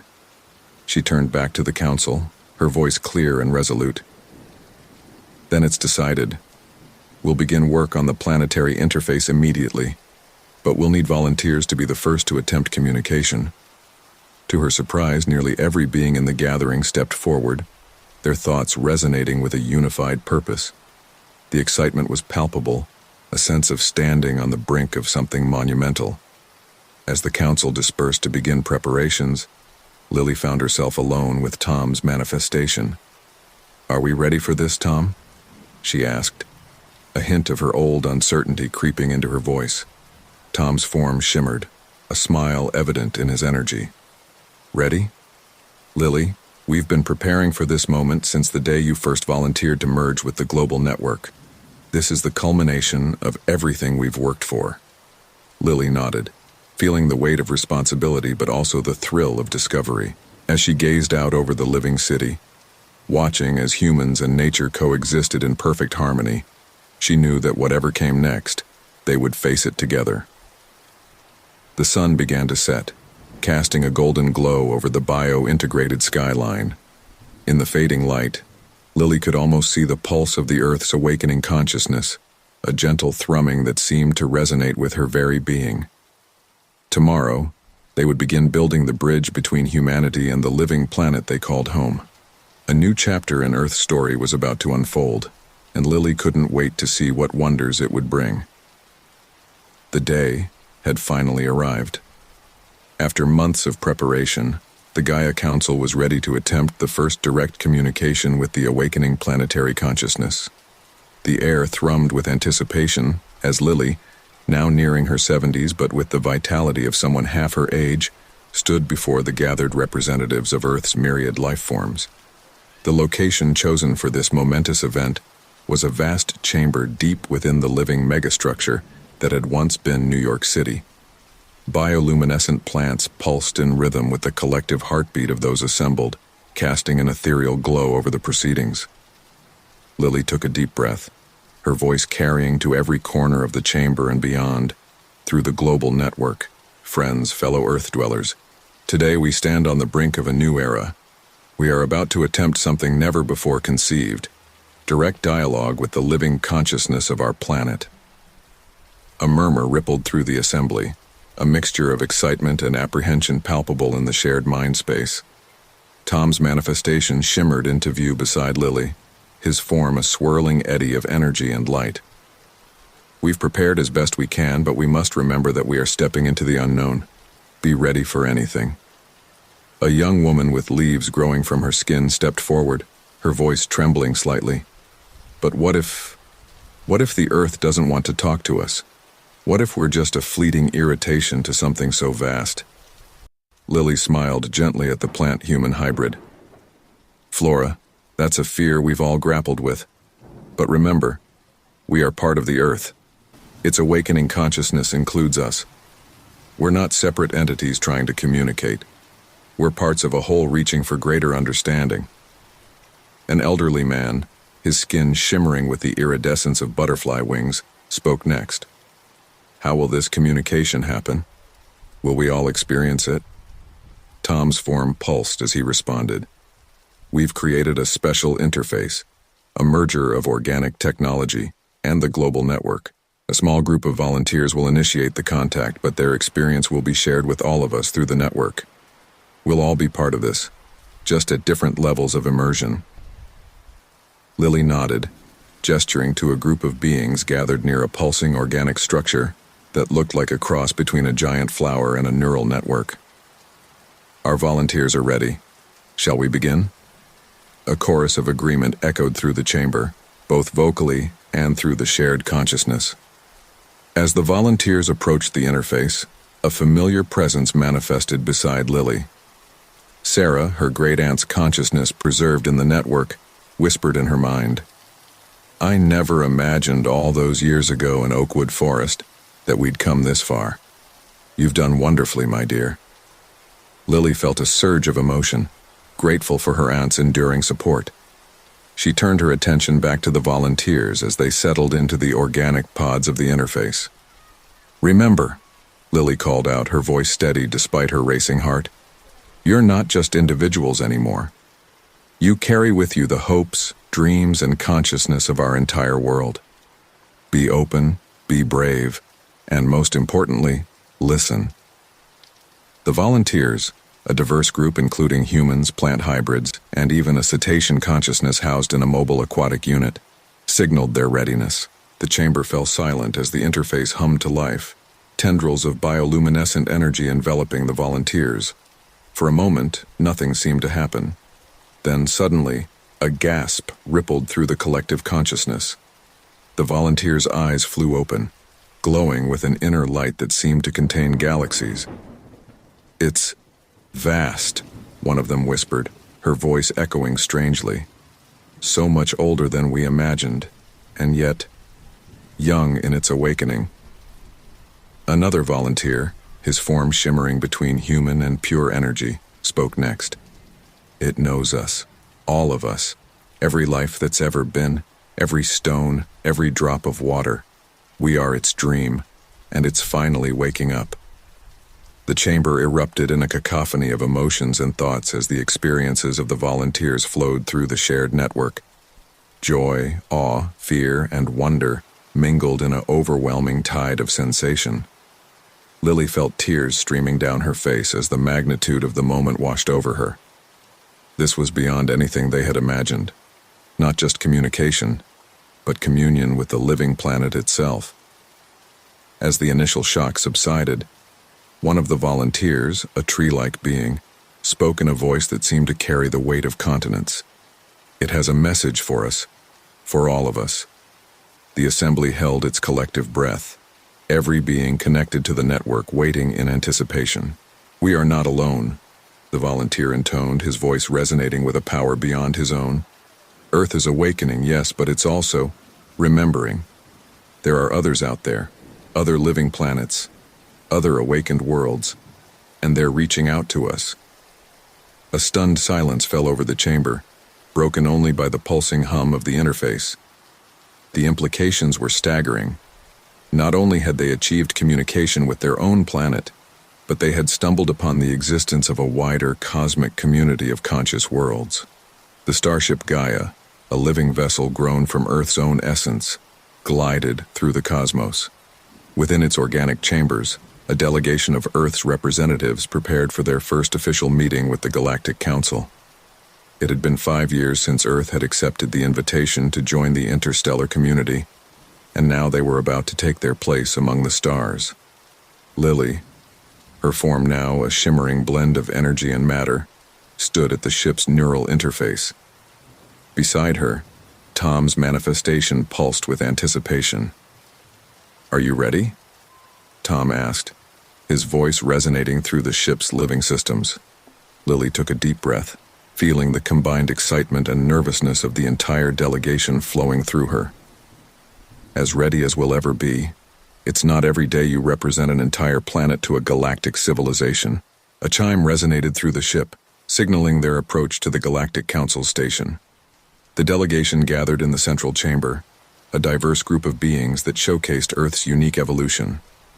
There were humans in various stages of biointegration, sentient plants, evolved animals, and even beings of pure energy, all part of Earth's collective consciousness. As the Gaia docked with the station, a sense of awe washed over the delegation. Through the ship's organic viewports, they could see a structure that defied description, a massive living space station that seemed to be composed of countless different technologies and biologies seamlessly integrated. A voice, unlike anything they had ever heard before, resonated through their minds. "Welcome, representatives of Earth. We are the Galactic Council. Please join us." The delegation disembarked, led by Lily and Tom. As they entered the council chamber, they were met with a sight that took their breath away. Beings of all shapes, sizes, and compositions filled the vast space. Some were recognizably organic, others seemed to be made of pure energy or exotic matter. All turned their attention to the Earth delegation as they entered. A being of swirling light and color floated forward. When it spoke, its words appeared directly in their minds. "I am Zorath, current chair of the Galactic Council. On behalf of all sentient civilizations in our galaxy, we welcome Earth to our community." Lily stepped forward, her form glowing with a soft blue light. "Thank you, Chair Zorath. I am Lily, and this is Tom. We speak on behalf of Earth and all its inhabitants. We are honored to be here." A ripple of excitement passed through the assembled council members. A being that looked like a sentient crystal formation chimed in, its voice tinkling like bells in their minds. "We have been observing Earth's remarkable evolution with great interest. Your planet's journey from individual consciousness to collective awareness, while maintaining biodiversity, is unprecedented in our records." Tom's manifestation expanded slightly. "Our path has not been without challenges, but we've learned that true strength comes from unity and diversity. Every voice, from the smallest microbe to the mightiest tree, has value in our collective." A being composed of what seemed to be living metal stepped forward. "But surely such a system must be chaotic. How do you maintain order and make decisions?" Lily smiled, her form shimmering with memories of countless council meetings back on Earth. "It's not always easy, but we've learned to harmonize our differences. Our decisions are made through consensus, with every being having a voice. It's a delicate balance, but one that has led us to incredible innovations and deep understanding of our world and ourselves." The council members murmured amongst themselves, clearly intrigued. Zorath's light pulsed with what seemed to be approval. "Your approach is fascinating. We believe there is much we can learn from each other. But tell us, what does Earth hope to gain from joining our galactic community?" Lily and Tom exchanged a glance, communicating volumes in an instant. Lily turned back to the council, her voice clear and resolute. "We come seeking knowledge, friendship, and the opportunity to contribute to the greater cosmic community. Earth has much to offer. Our unique perspective on collective consciousness, our innovations in biointegration, our arts and cultures. But we also come with an open mind, eager to learn from the diverse civilizations gathered here." A being that looked like a living nebula swirled forward. "And what of the challenges facing our galaxy? Climate instabilities, resource depletion, conflicts between civilizations. How does Earth propose to contribute to these ongoing issues?" Tom responded, his form pulsing with conviction. "Earth has faced many of these challenges on our own world. We've learned to heal planetary ecosystems, to create sustainable systems that benefit all life. We believe that by sharing our experiences and working together, we can find solutions that benefit not just individual worlds, but entire star systems and beyond." The council chamber buzzed with excited discussion. Ideas and proposals flew back and forth, the Earth delegation seamlessly joining the complex dance of galactic diplomacy. As the session continued, Lily felt a surge of pride and hope. They were no longer just Earthlings, but citizens of a vast cosmic community. As the meeting drew to a close, Zorath addressed the Earth delegation once more. Representatives of Earth, you have given us much to consider. Your unique perspective and the journey of your world offer new possibilities for our shared future. We look forward to working closely with Earth in the cycles to come. As they prepared to return to the Gaia, Lily and Tom stood for a moment, gazing out at the star-filled expanse visible through the station's viewports. We've come so far, Lily mused, her form shimmering with emotion, from a small forest on Earth to the vastness of the cosmos. Tom's manifestation pulsed in agreement. And yet, in many ways, our journey is just beginning. The universe is vast, Lily, and full of wonders we've yet to imagine. As they boarded their living ship, ready to return to Earth with news of their cosmic debut, both Lily and Tom knew that the greatest adventures still lay ahead. The story that had begun in Oakwood Forest had now expanded to encompass the stars themselves, and every being on Earth was part of this grand cosmic narrative.